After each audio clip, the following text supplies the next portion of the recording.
Hello friends, అందరికీ నమస్కారం అండి. Welcome to my channel. ఈరోజు మీకోసం ఒక అందమైన అద్భుతమైన కథ తీసుకువచ్చానండి. ఈ కథ మీ అందరి మనసులకి నచ్చే కథ అని అనుకుంటున్నాను. కాబట్టి అందరూ కథని విని మీకు ఖచ్చితంగా నచ్చితే కనుక ప్లీజ్ లైక్ చేసి, షేర్ చేసి, సబ్స్క్రైబ్ చేసుకుని మీ సపోర్ట్ ఛానల్కి అందించండి. మీ సపోర్ట్ ఛానల్కి చాలా చాలా అవసరం. ఇంకా స్టోరీలోకి వెళదాం. అది ఒక ఫేమస్ బార్. ఆ బార్లో తాగుతూ కూర్చుని ఉన్నాడు సమీర్. అతని వైపు దీక్షణంగా చూస్తూ, ఇప్పుడు ఏమైందని అంతగా తాగుతున్నావు అంటూ అడిగాడు అతని ఫ్రెండ్ అజయ్. ఏం జరిగిందని అంత మెల్లిగా అడుగుతావేంట్రా? అందరిలోని నా పరువు పోయింది. నా ప్రాణం అనుకున్న మనిషి నాకు దూరం అయిపోయింది. ఇదంతా వాడి వల్లే. వాడిని ఊరికనే వదలను. వాడి అంతు చూస్తాను కోపం నిండిన కళ్ళతో అన్నాడు సమీర్. తప్పుగా ఆలోచిస్తున్నావు సమీర్. తను అతన్ని ప్రేమించింది, అతనితో వెళ్ళిపోయింది. మధ్యలో నీకు వచ్చిన ప్రాబ్లం ఏంటి? ఒకవేళ ప్రాబ్లం అనుకుంటే ఆ ప్రాబ్లంని ఎలా సాల్వ్ చేసుకోవాలో ఆలోచించుకోవాలి. అంతే తప్ప ఇలా ఒళ్ళు తెలియకుండా బార్లో తాగి పడిపోకూడదు. ఇలా చేస్తే నీ ఇమేజ్ డ్యామేజ్ అవ్వడమే కాదు, నువ్వు చేస్తున్న బిజినెస్ కూడా నష్టాల్లోకి వెళ్ళిపోతుంది. ఆ సంఘటన జరిగిన దగ్గర నుంచి నువ్వు అసలు ఆఫీస్కే రావడం లేదు. 2 ప్రాజెక్టులు చేజారిపోయాయి. అంటే ఎంత నష్టం వచ్చిందో నువ్వు ఊహించుకోవచ్చు. తను చేసిన పని వల్ల మీ కుటుంబానికి జరిగిన నష్టం చాలదా? ఇంకా జరగాలి అని నువ్వు కోరుకుంటున్నావా? మీ అమ్మా నాన్న నిన్ను ఇలా చూసి కృంగిపోతున్నారా? అర్థం చేసుకో అని అజయ్ అనడంతో సమీర్కి మరింత కోపం వచ్చింది. అవునరా, జరిగిన దానికి నేను ఇలా ఉండకూడదు. పగ తెచ్చుకోకుండా ఇలా తాగుతూ కూర్చుంటే ఏమీ ఉపయోగం ఉండదు. వాడి వల్ల నా కుటుంబం ఏం నష్టపోయిందో వాడు కూడా అదే నష్టపోవాలి. అప్పుడే అప్పుడే నా బాధ ఏంటో వాడికి తెలుస్తుంది అంటూ ఏదో ఆలోచిస్తున్నట్లు మాట్లాడాడు సమీర్. ఆ మాటల్లో ఏదో అర్థం ఉంది అని అనిపించడంతో ఏం మాట్లాడుతున్నారా నువ్వు? ఏం చేయాలి అనుకుంటున్నావు అని భయంగా అడిగాడు అజయ్. చెప్పను, చేసి చూపిస్తాను అని అంటూ అక్కడి నుంచి లేచి కోపంగా ఎక్కడికో వెళుతూ ఉన్నాడు సమీర్. ఇప్పుడు వీడు ఉన్న కోపంలో ఏం చేస్తాడో ఏంటో, దానివల్ల ఎవరికి ప్రమాదం కలుగుతుందో అని అనుకుంటూ, రే నేను వస్తున్నాను ఆగరా అని అతను వెనకే పడ్డాడు అజయ్. కానీ అప్పటికే బయటికి వెళ్ళిపోయిన సమీర్ తన కారు తీసుకుని వేగంగా అక్కడి నుంచి వెళుతూ ఉన్నాడు. వీడింత ఫాస్ట్గా వెళుతున్నాడు అంటే ఏదో కొంపలు ముంచే పని అయి ఉంటుంది అని ఎక్స్పెక్ట్ చేసిన అజయ్ కూడా ఆలస్యం చేయకుండా అతను వెనకే వెళ్ళాలి అనుకున్నాడు. కానీ వెహికల్ లేకపోవడంతో ఎలా వెళ్లాలో అర్థం కాలేదు. అప్పుడే అటుగా వస్తున్న ఆటోని ఆపి అది ఎక్కి ఆ కార్ని ఫాలో అవ్వు అంటూ చెప్పాడు అజయ్. సమీర్ కార్ చాలా ఫాస్ట్గా ఒక కాలేజీలోకి వచ్చి నవ్వుతూ సరదాగా తన ఫ్రెండ్స్తో మాట్లాడుతూ ముందుకు వెళుతున్న ఒక అమ్మాయి ముందు సడన్ బ్రేక్ వేయడంతో గాలిలో దుమ్ము లేపుతూ ఆమె ముందు ఆగింది. ఆ కారు వచ్చిన వేగానికి తమని ఎక్కడ ఢీ కొడుతుందో అని ఆ అమ్మాయి చుట్టుపక్కల ఉన్న ఫ్రెండ్స్ అందరూ పక్కకి పారిపోగా భయంతో గట్టిగా కళ్ళు మూసుకుంది ఆ అమ్మాయి. కోపంగా కారు దిగిన సమీర్ భయంతో కళ్ళు మూసుకుని అలా బొమ్మలా ఉండిపోయిన ఆమెని చూసి ఒక్క క్షణం అలానే ఆగిపోయాడు. తెల్లని మేనిఛాయతో పెద్ద పెద్ద కనురెప్పలతో లేలేత తమలపాకు లాంటి పెదాలతో పాలమీగడ లాంటి మృదువైన బుగ్గలతో దివి నుండి భూమికి దిగివచ్చిన దేవకన్యలా ఉంది ఆ అమ్మాయి. ఆమెని ఆమె ముద్ద మనోహరమైన అందానికి ఒక్క క్షణం ఆకర్షితుడైన సమీర్ ఆమెని అలానే చూస్తూ ఉన్నాడు. అప్పుడే, ఏ ఎవరు నువ్వు? కాలేజీ క్యాంపస్లోకి అంత ఫాస్ట్గా కార్ డ్రైవ్ చేసుకుని వచ్చావు అంటూ పక్కనే ఎవరో తనపై అరవడంతో ఒక్కసారిగా స్పృహలోకి వచ్చాడు. ఆ వెంటనే తను చేయవలసిన పని గుర్తు వచ్చింది.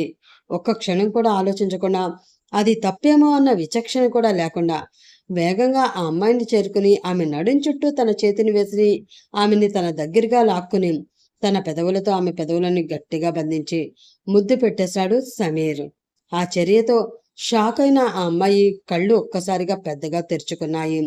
ఏదో వెహికల్ వచ్చి తనని గుద్ది చంపేస్తుందేమో అన్న భయం నుండి ఆమె ఇంకా కోలుకోనే లేదు. అప్పుడే ఎవరో ముక్కు మొహం తెలియని వ్యక్తి తన పెదాలను ముద్దు పెట్టుకోవడం మరింత షాకింగ్గా ఇంకాస్త భయంగా అనిపించి అతని వీపు మీద కొడుతూ అతన్ని దూరం నెట్టేయాలి అని సాయశక్తిలా ప్రయత్నిస్తూ ఉంది ఆ అమ్మాయి. అతను అలా ముద్దు పెట్టడంతో ఆ క్యాంపస్లో ఉన్న వారందరూ తాము చేస్తున్న పనులు సైతం ఆపేసి కళ్ళు పెద్దవి చేసి నోర్లు కప్పల్లా తెరిచి వాళ్ళ వైపే అలా ఏదో వింతని చూస్తున్నట్లు చూస్తూ ఉండిపోయారు. ఆమె ఎంతగా తనని కొడుతూ వెనక్కి తోయాలి అని చూసినా ఇంచు కూడా జరగకుండా ఆమె పెదవులను ఇష్టం వచ్చినట్లు కొరుకుతూ రాక్షసంగా ముద్దు పెడుతూ ఉన్నాడు సమీర్. ఆ చర్యని తట్టుకోలేకపోతుంది అంటే అతని నుంచి వస్తున్న ఆ ఆల్కహాల్ స్మెల్ ఆమెకి మరింత కోపం, విసుగు, చిరాకు, ఏడుపు తెప్పించేస్తున్నాయి.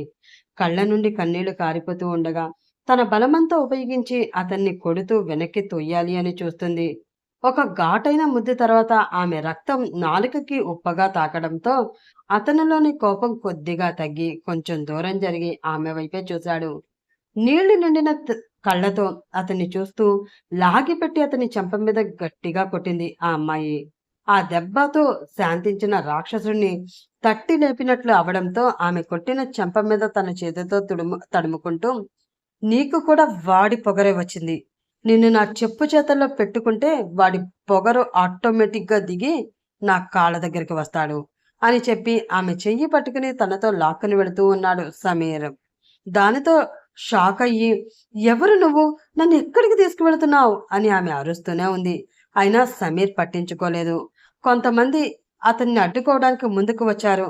వాళ్ళు ఎవరిని లెక్క చేయకుండా ఆ అమ్మాయిని కారులోకి తోసి తను కూడా కారు ఎక్కి అక్కడి నుంచి ఎంత స్పీడ్తో అయితే వచ్చాడో అంతే స్పీడ్తో వెళ్ళిపోతూ ఉన్నాడు సమీర్. రే, ఎక్కడికి తీసుకువెళుతున్నావురా, నన్ను వదలరా, ఎవర్రా నువ్వు అని ఏడుస్తూనే అతన్ని ఇష్టం వచ్చినట్లు కొడుతూ ఉంది ఆ అమ్మాయి. ఆమె ఏడుపు చాలా ఇరిటేటింగ్గా అనిపించడంతో విసుగ్గా ఆమెను చూస్తూ, చూడు, ఇందాకేదో కోపంలో ఉండడంతో ఒక్క ముద్దు పెట్టుకుని వదిలేశాను. కానీ నువ్వు ఇలానే నన్ను విసిగిస్తూ ఉంటే ఈసారి ఏ తుప్పల్లోకో తీసుకువెళ్ళి ముద్దుతో మాత్రం వదిలను అంటూ వార్నింగ్ ఇచ్చాడు సమీర్. ఆ మాటతో షాక్ అయిన ఆ అమ్మాయి మళ్ళీ నోరెత్తే ప్రయత్నం చేయలేదు. తన 2 చేతులతో తన నోరు మూసుకుని ఎక్కిళ్ళ శబ్దం కూడా పైకి రాకుండా ఏడుస్తూ ఉంది. అలా ఆ కారు కొన్ని నిమిషాల తర్వాత ఒక చోట నాగింది. డోర్ తీసుకుని కిందకి దిగిన సమీర్ వెనక ఉన్న కార్ డోర్ తీసి దిగు అంటూ సీరియస్గా చెప్పాడు. నేను దిగను, ప్లీజ్ దయచేసి నన్ను మా ఇంటి దగ్గర దించేయండి, నేను మీతో రాను అంటూ అమాయకంగా చెప్తూ ఉంది ఆ అమ్మాయి. అసహనంగా ఫీల్ అవుతూ, ఏంటి తుప్పలోకి తీసుకువెళ్తాను అని చెప్పి గుడి దగ్గరికి తీసుకువచ్చాను అని డిసప్పాయింట్ అయ్యి దిగను అంటున్నావా? పోనీ నీకు ఆ తుప్పలే కంఫర్టబుల్గా ఉంటాయి అంటే చెప్పు, అక్కడికే తీసుకువెళ్ళి నా పనేదో నేను చేస్తా అన్నాడు అతను. ఆ మాటకి అదిరిపడి, వామో, వీడిని చూస్తూ ఉంటే మూర్ఖుల్లా ఉన్నాడు, నిజంగా అలా చేసినా చేస్తాడు, ముందు కిందకి దిగితే ఎవరో ఒకరు కనిపిస్తారు, హెల్ప్ అడిగితే నన్ను ఈ రాక్షసుల నుంచి రక్షిస్తారేమో అని అనుకుని టకటక కిందకి దిగేసింది ఆ అమ్మాయి. ఆటో కొంచెం స్లోగా వస్తూ ఉండడంతో ఎక్కడో సమీర్ కార్ని మిస్ అయ్యింది. దానితో అతని కోసం పిచ్చి కుక్కలా రోడ్లు పట్టుకుని తిరుగుతూ ఉన్నాడు అజయ్. అలా వస్తూ ఉండగా గుడి బయట అతని కారు కనిపించడంతో, ఏంటి వీడు ఇక్కడ ఉన్నాడా, గుడిలో వీడికేం పని, అసలు దేవుడికి దండం పెట్టుకొని వీడు గుడికి వెళ్ళడం ఏంటి అని ఆశ్చర్యంగా అనుకుంటూ ఆటో దిగి అతనికి డబ్బులు ఇచ్చేసి కంగారుగా గుడి లోపలికి వస్తూ ఉన్నాడు అతను. అప్పటికే ఆ అమ్మాయి చేపట్టుకుని లాక్కుంటూ వచ్చిన సమీర్ అమ్మవారి ముందుకు తీసుకువెళ్ళి అక్కడ ఆమెను నిలబెట్టి ఆమె వైపు ఒక్కసారి చూశాడు. తనని అక్కడికి ఎందుకు తీసుకువచ్చాడో అర్థం కాక అయోమయంగా చూస్తూ, అక్కడ ఎవరైనా తనకి తెలిసిన వాళ్ళు ఉంటారేమో, వాళ్ళు తనకి సహాయం చేసే నాదుడు కనిపిస్తాడేమో అని చూస్తూ వెతుకుతూ ఉంది ఆ అమ్మాయి. అది చూసి అప్పటికే తన పాకెట్లో పెట్టుకున్న మంగళసూత్రం తీసి ఆమె మెడలో కట్టేస్తూ ఉన్నాడు అతను. చుట్టూ వెతుకుతూ ఉన్న ఆమె అది గమనించలేదు. అప్పుడే లోపలికి వచ్చిన అజయ్ అలా తాళి కడుతూ ఉన్న సమీర్ని చూసి, వరే సమీర్, ఏం చేస్తున్నావురా నువ్వు అంటూ గట్టిగా అరిచాడు. ఆ అరుపుతో ఏం జరుగుతుందా అని తన ముందుకి చూసిన ఆమెకి తనకి చాలా దగ్గరగా సమీర్ కనిపించాడు. దానితో అదిరిపడి అతను ఏం చేస్తున్నాడా అని కిందకి చూసిన ఆమెకి తన మెడలో వేలాడుతూ కనిపించింది పచ్చని పసుపుతాడు. అది చూసిన ఆమె షాక్తో నోరు పెద్దగా తెరిచి తన ముందు ఉన్న అతని గుండెల మీద చెయ్యి వేసి వెనక్కి ఒక్క తోపు తోచింది. అప్పటికే తాళి కట్టేయడం పూర్తి అవడంతో వెనక్కి ఒక్క అడుగు వేశాడు సమీర్. తన మెడలో వేలాడుతున్న ఆ తాళి వైపు కన్నీళ్లతో చూస్తూ, యు ఇడియట్ అంటూ అతని దగ్గరికి వెళ్ళి అతని కాలర్ పట్టుకుని, ఎంత పని చేసావురా, నీకు నేను ఏం ద్రోహం చేశాను అని ఇలా నా మెడలో తాళి కట్టావు, నా జీవితాన్ని నాశనం చేశావు, అసలు నువ్వు ఎవరో కూడా నాకు తెలియదు అని ఆమె అనడంతో, నీకు తెలియకపోవచ్చు, కానీ నీ అన్నకి నేనెవరో, నీకు ఏమవుతానో బాగా తెలుసు. వాడు నా చెల్లిని పెళ్లి చేసుకుని ప్రాణంగా పెంచుకున్న తనని నాకు దూరం చేశాడు. అందుకే ఆ బాధ వాడికి తెలియాలి అని నేను నిన్ను వాడికి దూరం చేశాను. ఇక నుంచి నువ్వు నా ఇంటి పని మనిషిగా నా ఇంట్లోనే పడి ఉంటావు. మా ఇంట్లో నువ్వు పడే కష్టాలు, కార్చే కన్నీళ్లు చూసి నీ అన్నయ్య కుళ్ళి కుళ్ళి ఏడవాలి అని అంటూ ఆమె చెయ్యి పట్టుకుని తనతో తీసుకుని వెళుతూ ఉన్నాడు సమీర్. ప్రాణం ఉన్న శవంలా అతను చెప్పిన నిజాలను జీర్ణించుకుంటూ ఏడుస్తూ అతని వెనకే వెళుతుంది ఆ అమ్మాయి. హాల్లో ఉన్న సోఫాలో కూర్చుని శూన్యంలోకి చూస్తూ ఏదో ఆలోచిస్తూ ఉంది భానుమతి. ఆమె వైపు బాధగా చూసి, జరిగిందాన్ని తలుచుకుంటూ ఎందుకలా బాధపడతావు బాను? దానికి అక్కడ జీవితం బాగుంటుంది అనుకుంది, వెళ్ళిపోయింది. తల్లిదండ్రుల నిర్ణయంతో పని లేదు అనుకుంది, మనల్ని పక్కన పెట్టేసింది. అయినా తప్పంతా మనది. మన పిల్లలే కదా, మన మాట వింటారు అని అనుకోవడం మనం చేసిన అతి పెద్ద తప్పు. వాళ్ళని కనీ పెంచి విద్యాబుద్ధులు నేర్పించడం మాత్రమే మనం చెయ్యాలి.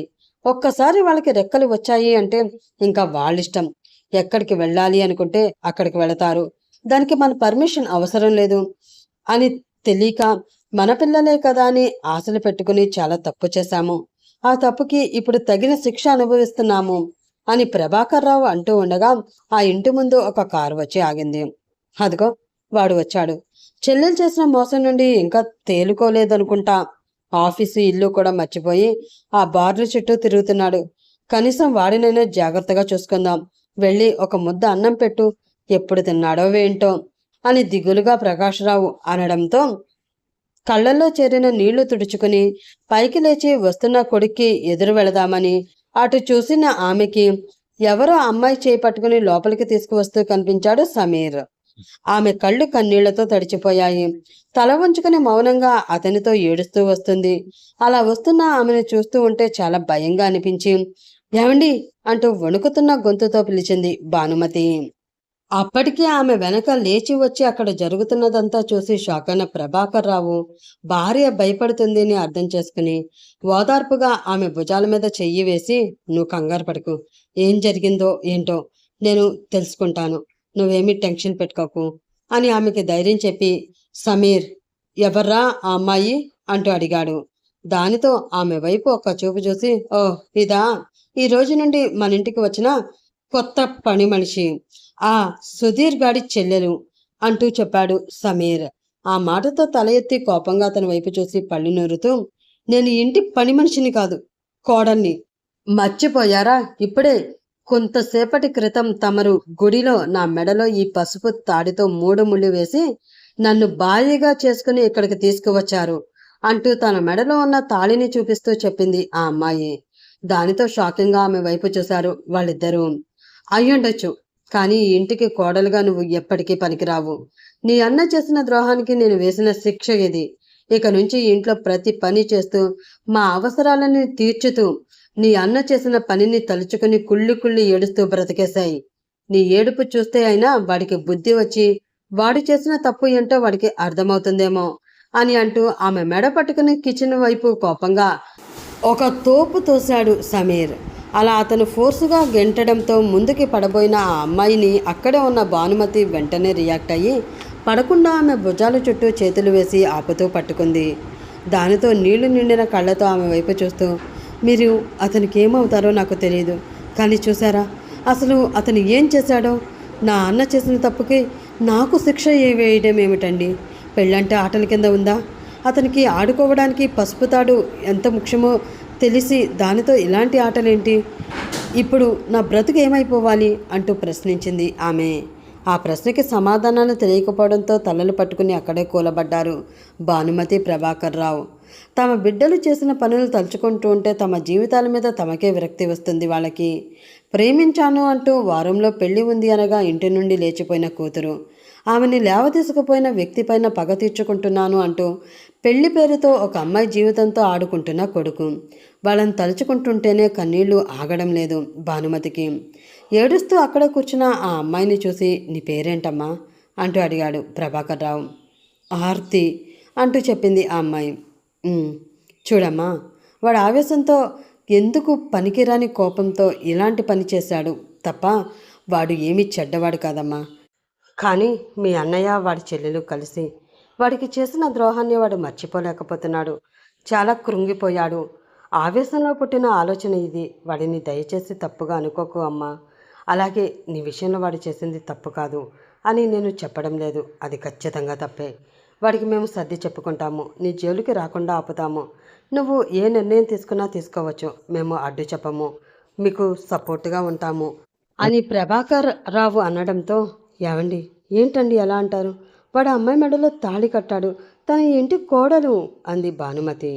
"ఎలా అవుతుంది భాను కోడలు? తన ఇష్టంతో ఏమైనా తాళి కట్టించుకుందా? ఇష్టం లేకుండా బలవంతంగా కట్టిన తాళికి ఏం విలువ ఇవ్వమంటావు నువ్వు ఆ అమ్మాయిని? ఏ ఆడపిల్ల అయినా ప్రేమించే మగవాడితో తన జీవితం పంచుకోవాలి అని అనుకుంటుంది. అంతేకాని ద్వేషించే మగవాడితో కాదు. తనకి ఏం సుఖం సంతోషం లేదు అని అర్థమైన అమ్మాయి తన మెడలో పడిన తాళికి విలువ ఇచ్చి ఇక్కడ పడి ఉండవలసిన అవసరం లేదు. అలా అని ఆ తాళి పక్కకి పడేసి నువ్వు వెళ్ళిపో అమ్మా అని కూడా నేను చెప్పడం లేదు. ఏం చేసినా తన ఇష్ట ప్రకారమే చేయమని మాత్రమే చెప్తున్నాను. ఆ మూర్ఖుణ్ణి భర్తగా స్వీకరిస్తాను, ఇక్కడే ఉంటాను అంటే తనకి ఈ ఇంటి కోడలిగా అధికారం ఇచ్చి తన కాలికి మట్టి రవ్వ కూడా అంటకుండా నేను చూసుకుంటాను. లేదు ఇది నాకు ఇష్టం లేని బంధం, ఇందులో నేను బలవంతంగా ఉండలేను అంటే వాళ్ళింటికి తీసుకువెళ్ళి వాళ్ళందరికీ వాడి తరపున క్షమాపణలు నేను చెప్పి నేనే తనని అక్కడ డ్రాప్ చేసి వస్తాను. ఏ నిర్ణయమైనా తనదే అంటూ చెప్పాడు ప్రభాకర్ రావు. ఆ మాటలను వింటూ ఆలోచనలో పడింది ఆర్తి. ఆమె ఏం సమాధానం చెప్తుందా అని భయం భయంగా ఆమె వైపే చూస్తూ ఉంది భానుమతి. ఒక 10 నిమిషాలు ఆలోచించిన తర్వాత వెళ్ళి వాళ్ళిద్దరి కాళ్ళకి నమస్కారం చేసి, నేను ఇక్కడే ఉండాలి అనుకుంటున్నాను. మీ కొడుకు కట్టిన ఈ తాళికి విలువని ఇచ్చి మీ కోడలుగా బ్రతకాలి అనుకుంటున్నాను. అనుమతిని ఇవ్వండి అంటూ అడిగింది ఆర్తి. ఆ మాటతో ఆమెని తమ గుండెలకి హత్తుకుని, ఈ మాట అన్నావు చాలు తల్లి అంటూ సంబరపడిపోయింది భానుమతి. ప్రభాకర్ రావు కూడా చిన్నగా నవ్వాడు. అప్పుడే అక్కడికి వాయువేగంతో వచ్చి అక్కడ జరిగింది చూసి షాక్ అయిన సుధీర్ ఆర్తి అంటూ గట్టిగా అరిచాడు. దానితో అటువైపు తిరిగి అక్కడ సుధీర్ ఉండడంతో అన్నయ్య అంటూ అతని దగ్గరికి పరిగెత్తుకుంటూ వెళ్ళింది ఆర్తి. ఆమెని ఆమె మెడలో వేలాడుతున్న ఆ తాళిని చూసి కోపంతో తన పిడికిలి బిగించి రా నాతో అంటూ ఆమె చెయ్యి పట్టుకుని తీసుకుని వెళుతూ ఉన్నాడు సుధీర్. అప్పుడే ఎక్కడికి రా, నా పెళ్ళాన్ని తీసుకుని వెళుతున్నావు అంటూ ఒక వాయిస్ అక్కడ ప్రతిధ్వనించింది. దానితో సుధీర్ అడుగులు ఆగిపోవడంతో వెనక్కి తిరిగి కోపం నిండిన కళ్ళతో అక్కడ ఉన్న సమీర్ని చూస్తూ, యు ఇడియట్, నీకు ఎంత ధైర్యం ఉంటే నా చెల్లిని కిడ్నాప్ చేసి పెళ్లి చేసుకుంటావురా అంటూ అతని మీదకి వెళ్ళి అతని కాలర్ పట్టుకుని గట్టిగా నిలదీశాడు సుధీర్. చిన్న వంకర నవ్వుతో అతని చేతులు రెండు పక్కకు తీసి, ఇదే మాట నేను కూడా నిన్ను అడగాలేమో అన్నాడు సమీర్. అడగొచ్చు. నేను కూడా నీలాగే ఒక అమ్మాయి కాలేజీకి వెళ్ళి అక్కడ ఆ అమ్మాయితో అసభ్యంగా ప్రవర్తించి ఆ అమ్మాయిని కిడ్నాప్ చేసి ఆమె ఇష్టం లేకుండా ఆమె మెడలో తాళి కడితే అప్పుడు నిలదీయవచ్చు. కానీ నేను నీ చెల్లెలు పూర్తి ఇష్టంతో తనకి తానుగా తన ఇంటి నుండి లేచి వస్తే అప్పుడు తీసుకువెళ్ళి తాళి కట్టాను. ఇందులో ఏదైనా అనుమానం ఉంటే వచ్చి నీ చెల్లెల్ని కనుక్కో అన్నాడు అతను. నాకు ఎవరిని కనుక్కోవాల్సిన అవసరం లేదు. అయినా నాకు చెల్లెలు ఎక్కడుంది? 3 రోజుల క్రితమే నా చెల్లెలు చచ్చిపోయింది. ఇప్పుడు నాకు ఎవ్వరూ లేరు అని అతను అనడంతో అన్నయ్య అంటూ ఒక దీనమైన పిలుపు వినిపించింది. దానితో ఆ పిలుపు వచ్చిన వైపు చూసిన అతనికి కన్నీళ్లతో నిలబడి కనిపించింది స్వప్న. ఆమె వైపు చూడగానే సమీర్ కళ్ళలో కూడా నీళ్లు తిరిగాయి. దానితో ఆమె వైపు చూడకుండా కోపంగా సుధీర్ వైపు చూస్తూ, మర్యాదగా నీ భార్యని తీసుకుని ఇక్కడి నుంచి వెళ్ళిపో. ఇంకొక క్షణం మీ ఇద్దరు నా ఇంట్లో ఉన్నారు అంటే మర్యాదగా ఉండదు అంటూ వార్నింగ్ ఇచ్చాడు సమీర్. నా భార్యనే కాదు, నా చెల్లెల్ని కూడా తీసుకుని నేను ఇక్కడి నుంచి వెళ్ళిపోతున్నాను. ఏం చేస్తావో చేసుకో అని అంటూ వెళ్ళి ఆర్తి చేయి పట్టుకుని 2 అడుగులు ముందుకు వేశాడు సుధీర్. కానీ ఆర్తి అక్కడి నుంచి ఒక్క అడుగు కూడా ముందుకు వేయలేదు. దానితో ఆశ్చర్యంగా వెనక్కి తిరిగి ఆమె వైపు చూసి, రామ్మ మన ఇంటికి వెళ్ళిపోదాం అన్నాడు సుధీర్. చిన్నగా నవ్వుతూ, క్షమించన్నయ్య, ఇప్పుడు అది మన ఇల్లు కాదు, మీ ఇల్లు. ఇది నా ఇల్లు. నా భర్త పర్మిషన్ లేకుండా ఈ ఇల్లు వదిలి నేను రాను అంది ఆర్తి. ఏం మాట్లాడుతున్నావు నువ్వు? నీకు పిచ్చిగాని పట్టిందా? ఒక గంట క్రితం వరకు అతని ముక్కు మొహం కూడా నీకు తెలీదు. అలాంటి వాడిని పట్టుకుని భర్త అంటావేంటి? అందరి ఆడవాళ్ళలా పిచ్చి సెంటిమెంట్లకి పోకుండా రా నాతో. నువ్వు ఏంటో అనుకుంటున్నావు కానీ వాడి మనిషి కాడు, దుర్మార్గుడు. నిన్ను నా మీద పగతో పెళ్లి చేసుకున్నాడు. నానా హింసలు పెడతాడు. అది నువ్వు భరించలేవురా. అది తలుచుకుంటూ నేను తట్టుకోలేను అని సుధీర్ అనడంతో బాధగా అతని వైపు చూసి, నువ్వు నా గురించి ఏమీ కంగారు పడకన్నయ్య, నా జీవితం నేను చూసుకుంటాను. తనని ఎలా మార్చుకోవాలో నాకు బాగా తెలుసు. నువ్వు వెళ్ళు అని అంది ఆర్తి. అది కాదు ఆర్తి అని సుధీర్ ఇంకా ఏదో చెప్తూ ఉండగా, నాకు వేరే పనులున్నాయన్నయ్య, ప్లీజ్ నేను నీతో తర్వాత మాట్లాడతాను అని చెప్పి వెనక్కి తిరిగి లోపలికి వెళుతూ, అత్తయ్య మా గది ఎక్కడా అంటూ అడిగింది ఆర్తి. పైనమ్మా అంటూ, గంగా అమ్మాయిని పైకి తీసుకువెళ్ళి తన గది చూపించు అని పని మనిషికి చెప్పింది భానుమతి. అలా పైకి వెళుతూ అక్కడే ఉండి తన వైపే షాకింగ్గా చూస్తున్న సమీర్ని చూసి చిన్నగా కన్ను కొట్టి, ఫ్రెష్ అవ్వాలి, చాలా చిరాగ్గా ఉంది. నేను ఫ్రెష్ అయి వచ్చే లోపల డ్రెస్ సిద్ధంగా ఉండాలి, రెడీ చేసి పెట్టు అని ఆర్డర్ వేసి పైకి వెళ్ళిపోయింది ఆర్తి. ఆ మాటతో షాక్ నుండి తేరుకుని, ఏంటి, నీకు నేను డ్రెస్ రెడీ చేసి పెట్టాలా? ఎలా కనిపిస్తున్నాను నీ కంటికి అంటూ గట్టిగా అరిచాడు సమీర్.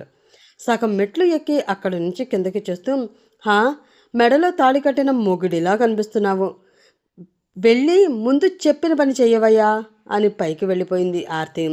అది చూసి చిన్నగా నవ్వుకున్నారు ప్రభాకర్ రావు, భానుమతి. ఏమో అనుకున్నాను, కానీ అమ్మాయిని చూస్తుంటే అసాధ్యురాల్లాగానే ఉంది అనుకున్నాడు ప్రభాకర్ రావు.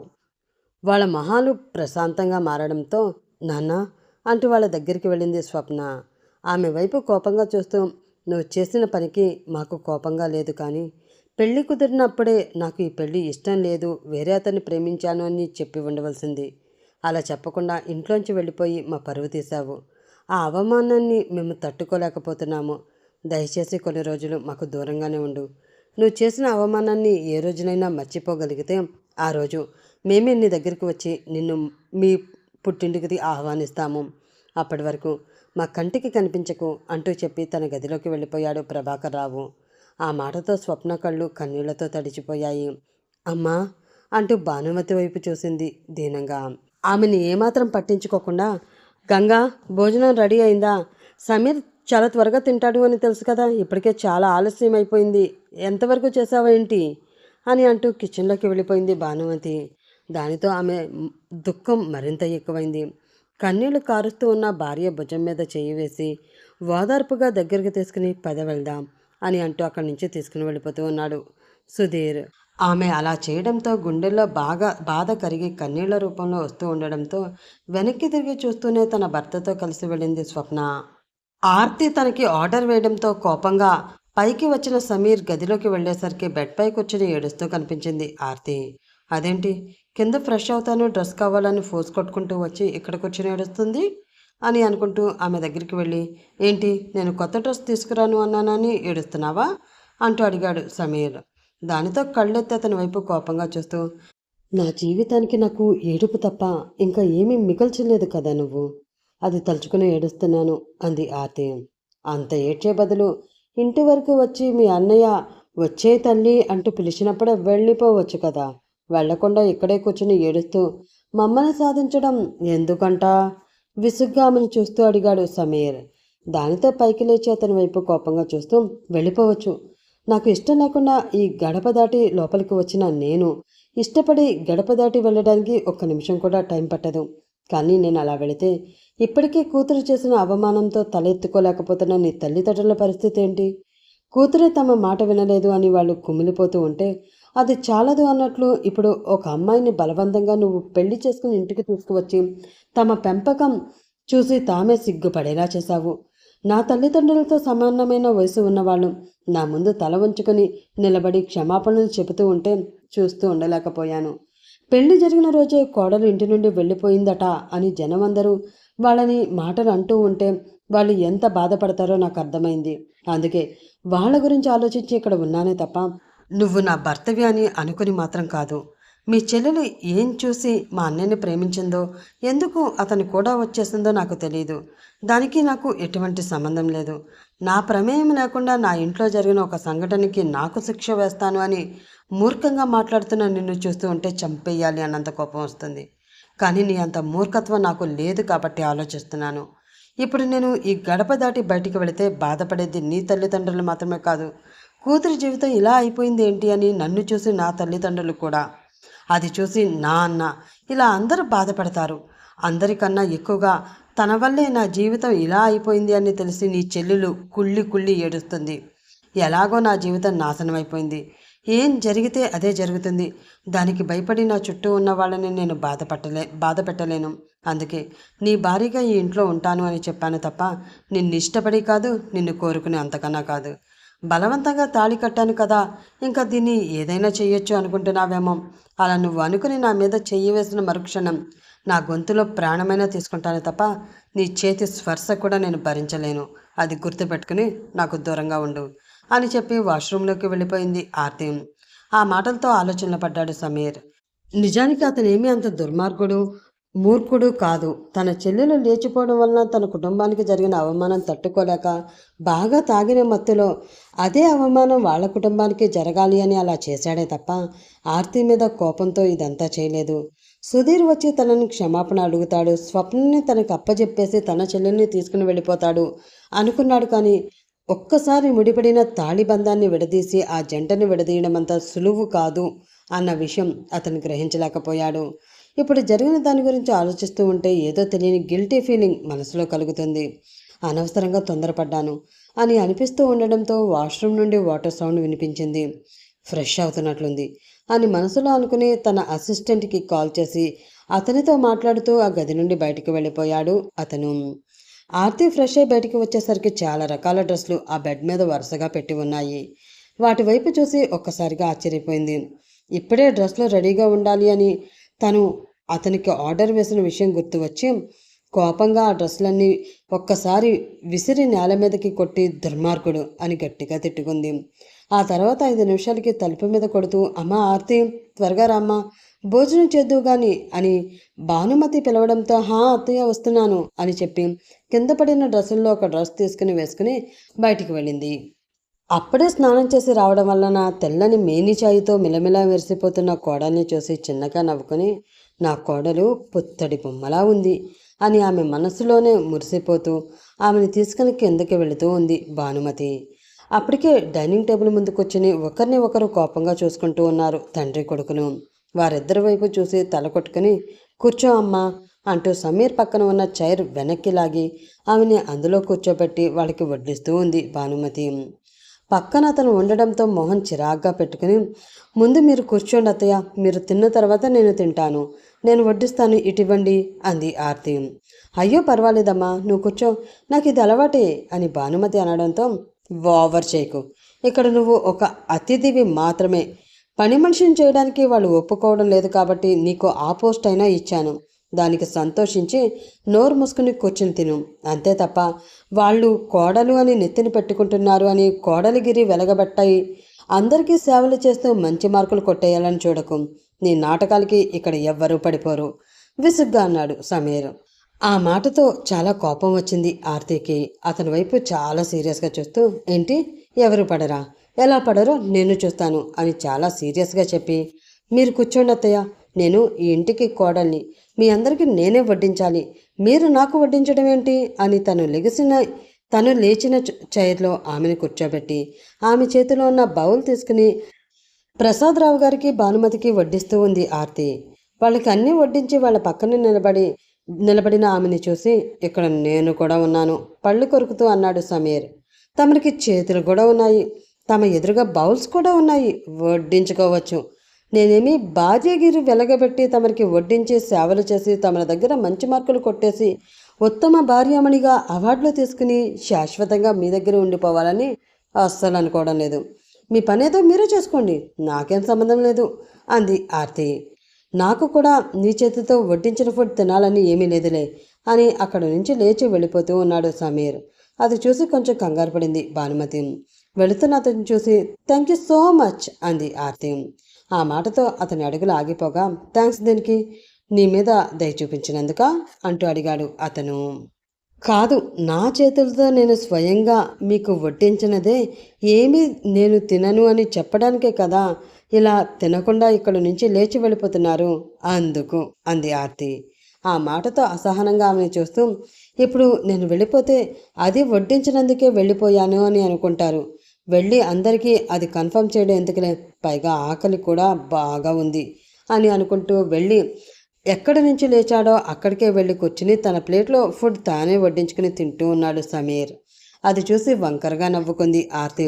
పర్వాలేదు, వచ్చిన ఒక రోజులోనే వీడి మెంటాలిటీ ఏంటో పూర్తిగా పట్టేసింది పిల్ల. తెలివైందే అని మనసులో అనుకుంది భానుమతి. అలా అందరి భోజనాలు అయ్యాయి. ఆ తర్వాత ఆర్తి కూడా భోజనం చేసి ఆ గదిలోకి వెళ్ళాలి అంటే ఏదో ఇబ్బందిగా అనిపించడంతో అక్కడే ఉన్న సోఫాలో కూర్చుంది. వాటర్ బాటిల్ తీసుకుని తన గదిలోకి వెళుతున్న భానుమతి అలా సోఫాలో కూర్చుని ఉన్న ఆర్తిని చూసి, ఏంటమ్మా నిద్ర రావడం లేదా అంటూ అడిగింది. అది అత్తయ్య అని చెప్పడానికి ఇబ్బంది పడుతూ ఉంది ఆర్తి. అది అర్థం చేసుకుని, పోనీ నీకు వేరే గదేమైనా ఏర్పాటు చేయమంటావా అంటూ అడిగింది భానుమతి. ఆ మాటకి ఏం సమాధానం చెప్పాలో అర్థం కాక ఆలోచిస్తూ ఉండిపోయింది ఆర్తి. చూడు తల్లి, ఇది నీ ఇల్లు, నీకు ఇష్టం వచ్చినట్లు నువ్వు ఉండవచ్చు. నిన్ను ఆ గదిలోకి వెళ్ళమని నేను బలవంతం పెట్టను. అలాగే వెళితే అక్కడ ఏదో జరిగిపోతుంది అని కాదు. వాడు నీ విషయంలో మూర్ఖంగా ప్రవర్తించినా చాలా మంచివాడమ్మా. ఒక ఆడపిల్ల అంగీకారం లేకుండా ఆమె మీద అఘాయిత్యం చేసేంత దుర్మార్గుడైతే నా కొడుకు కాదు. వాడిని నువ్వు అర్థం చేసుకోవాలి అంటే వాడేంటో నీకు తెలియాలి. ఇలా దూరంగా ఉంటే వాడు ఏంటి అన్నది నీకు ఎప్పటికీ తెలీదు. దగ్గరగా ఉంటేనే తెలుస్తుంది. అలా తెలుసుకోవడానికి ప్రయత్నం చేస్తేనే మీ మనసులు కలిసి ఒకటిగా కలిసి ఉంటారు తల్లి. అమ్మ లాంటి దాన్ని చెప్తున్నాను, అర్థం చేసుకో అమ్మా అంది భానుమతి. ఆ మాటతో ఆమె మనసు బాధ పెట్టడం ఇష్టం లేని ఆర్తి, సరే అత్తయ్య, గుడ్ నైట్ అని చెప్పి ఫ్రిడ్జ్లో ఉన్న మరొక వాటర్ బాటిల్ తీసుకుని ఆ గది వైపు అడుగులు వేసింది. అది చూసి ఆమె ఆ గది లోపలికి వెళ్లే వరకు ఆగి ఆ తర్వాత చిన్నగా నవ్వుకుని తమ గదిలోకి వెళ్ళిపోయింది భానుమతి. ఆర్తి గదిలోకి వెళ్ళి ఆ గది మొత్తం ఒకసారి పరీక్షించి చూసింది. అక్కడ ఎక్కడా సమీర్ కనిపించలేదు. ఎక్కడ ఈ బండ మనిషి? నేను ఈ గదిలోకి వస్తాను అని తెలిసి ముందుగానే ఎస్కేప్ అయిపోయాడా ఏంటి? అలా అయితే ఎంత బాగుంటుంది. నేను ఒక్కదాన్నే ప్రశాంతంగా ఈ గలిద్దిలో హాయిగా నిద్రపోవచ్చు అని ఊహల్లో తేలిపోతూ ఆ గది మొత్తం చూస్తూ ఉన్న ఆమెకి బాల్కనీలో నిలబడి ఎవరితోనో ఫోన్ మాట్లాడుతూ కనిపించాడు సమీర్. అమ్మో, ఈ రాక్షసుడు ఇక్కడే ఉన్నాడు అని అనుకుని బాటిల్ అక్కడే ఉన్న టేబుల్పై పెట్టి, వీడు వచ్చే లోపల మనం బెడ్పై సెటిల్ అయిపోతే బెటర్, లేదు అంటే ఏదో ఒకటి మాట్లాడి నాకు తిక్క రేగేలా చేస్తాడు అని అనుకుంటూ బెడ్ ఎక్కేసి ముసుగు తన్నేసింది ఆమె. సరేరా, ఎలాగైనా ప్రాజెక్ట్ మనకే రావాలి. నేను రేపు ఎర్లీ మార్నింగ్ వచ్చేస్తాను, నువ్వంతా రెడీ చేసి పెట్టు అని చెప్పి కాల్ కట్ చేసి లోపలికి వచ్చి చూసిన అతనికి తన బెడ్పై హాయిగా నిద్రపోతున్న మరో మనిషి కనిపించడంతో, ఎవరది నా రూమ్లోకి నా పర్మిషన్ లేకుండా వచ్చి నా బెడ్పై పడుకుంది అని అనుకుంటూ ఆ పక్కకు వెళ్ళి చూడగా అందంగా నిద్రపోతూ కనిపించింది ఆర్తి. ఆమెని ఒక్క నిమిషం అలానే చూస్తూ ఉండిపోయాడు. ఎంత అందంగా ఉంది ఇది, బలవంతంగా చేసుకున్నా కూడా బాగానే ఉన్న పెళ్ళం దొరికింది అంటే నిజంగా నేను అదృష్టవంతుడినే అని అనుకుని మరో నిమిషమే తను ఏమనుకున్నాడో అర్థం చేసుకుని, చిచి ఏంటి నేను ఎలా అనుకుంటున్నాను, అయినా ఇది నా పెళ్ళమేంటి, శత్రువు, నాకు ఇది శత్రువు మాత్రమే అని మనసులో అనుకుని కోపంగా బెడ్కి మరొక వైపు వెళ్ళి బెడ్పై ఉన్న బెడ్షీట్ తీసుకుని ఒక్క దులుపు దులిపాడు. దానితో అసలే బక్కపలుచగా ఉండే మన పాప ఆర్తి ఒక్కసారిగా కింద పడింది. చిన్నగా నడుం సౌండ్ చేయడంతో, అమ్మా నా నడుము విరిగిపోయింది బాబోయ్ అంటూ ఆ నడుం మీద చేయి వేసుకుని రుద్దుకుంటూ ఆ పక్కకి చూడగా బెడ్షీట్ సరిగ్గా సర్దుతూ కనిపించాడు సమీర్. కళ్ళు కనిపించడం లేదా నీకు?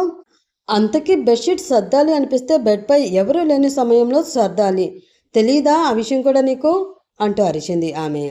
నేనేమీ బెడ్షీట్ సర్దడం లేదు, దులిపాను అన్నాడు సమీర్. అదే, ఆ దులపడమే మనిషి లేనప్పుడు కానీ మనిషిని పడేసేలా దులపకూడదు పళ్ళు కొరుకుతూ అంది ఆర్తి. అసలు నేను దులిపిందే ఆ మనిషి అక్కడ లేకుండా చెయ్యడానికి అని అంటూ బెడ్ ఎక్కి పడుకుని కళ్ళు మూసుకున్నాడు సమీర్. సచ్చినోడా, అంటే నేను కింద పడాలని నువ్వు దులిపావా అడిగింది ఆర్తి. బిజినెస్ మేనేజ్మెంట్ చేస్తున్నావు అంటే నీ బ్రెయిన్ చాలా షార్ప్గా ఉంటుంది అనుకున్నాను, మరీ ఇంత దద్దిలో ఉన్నావేంటి? అలా అయితే కొంచెం కష్టమే అన్నాడు సమీర్. అవునరా, కష్టమే. ఆ కష్టమేంటో ఇప్పుడు నీకు తెలిసేలా చేస్తాను అని ఒక ఉదుటిన పైకి లేచి ఆ బెడ్షీట్ చివరి పట్టుకుని దులపడానికి ప్రయత్నిస్తూ ఉంది ఆర్తి.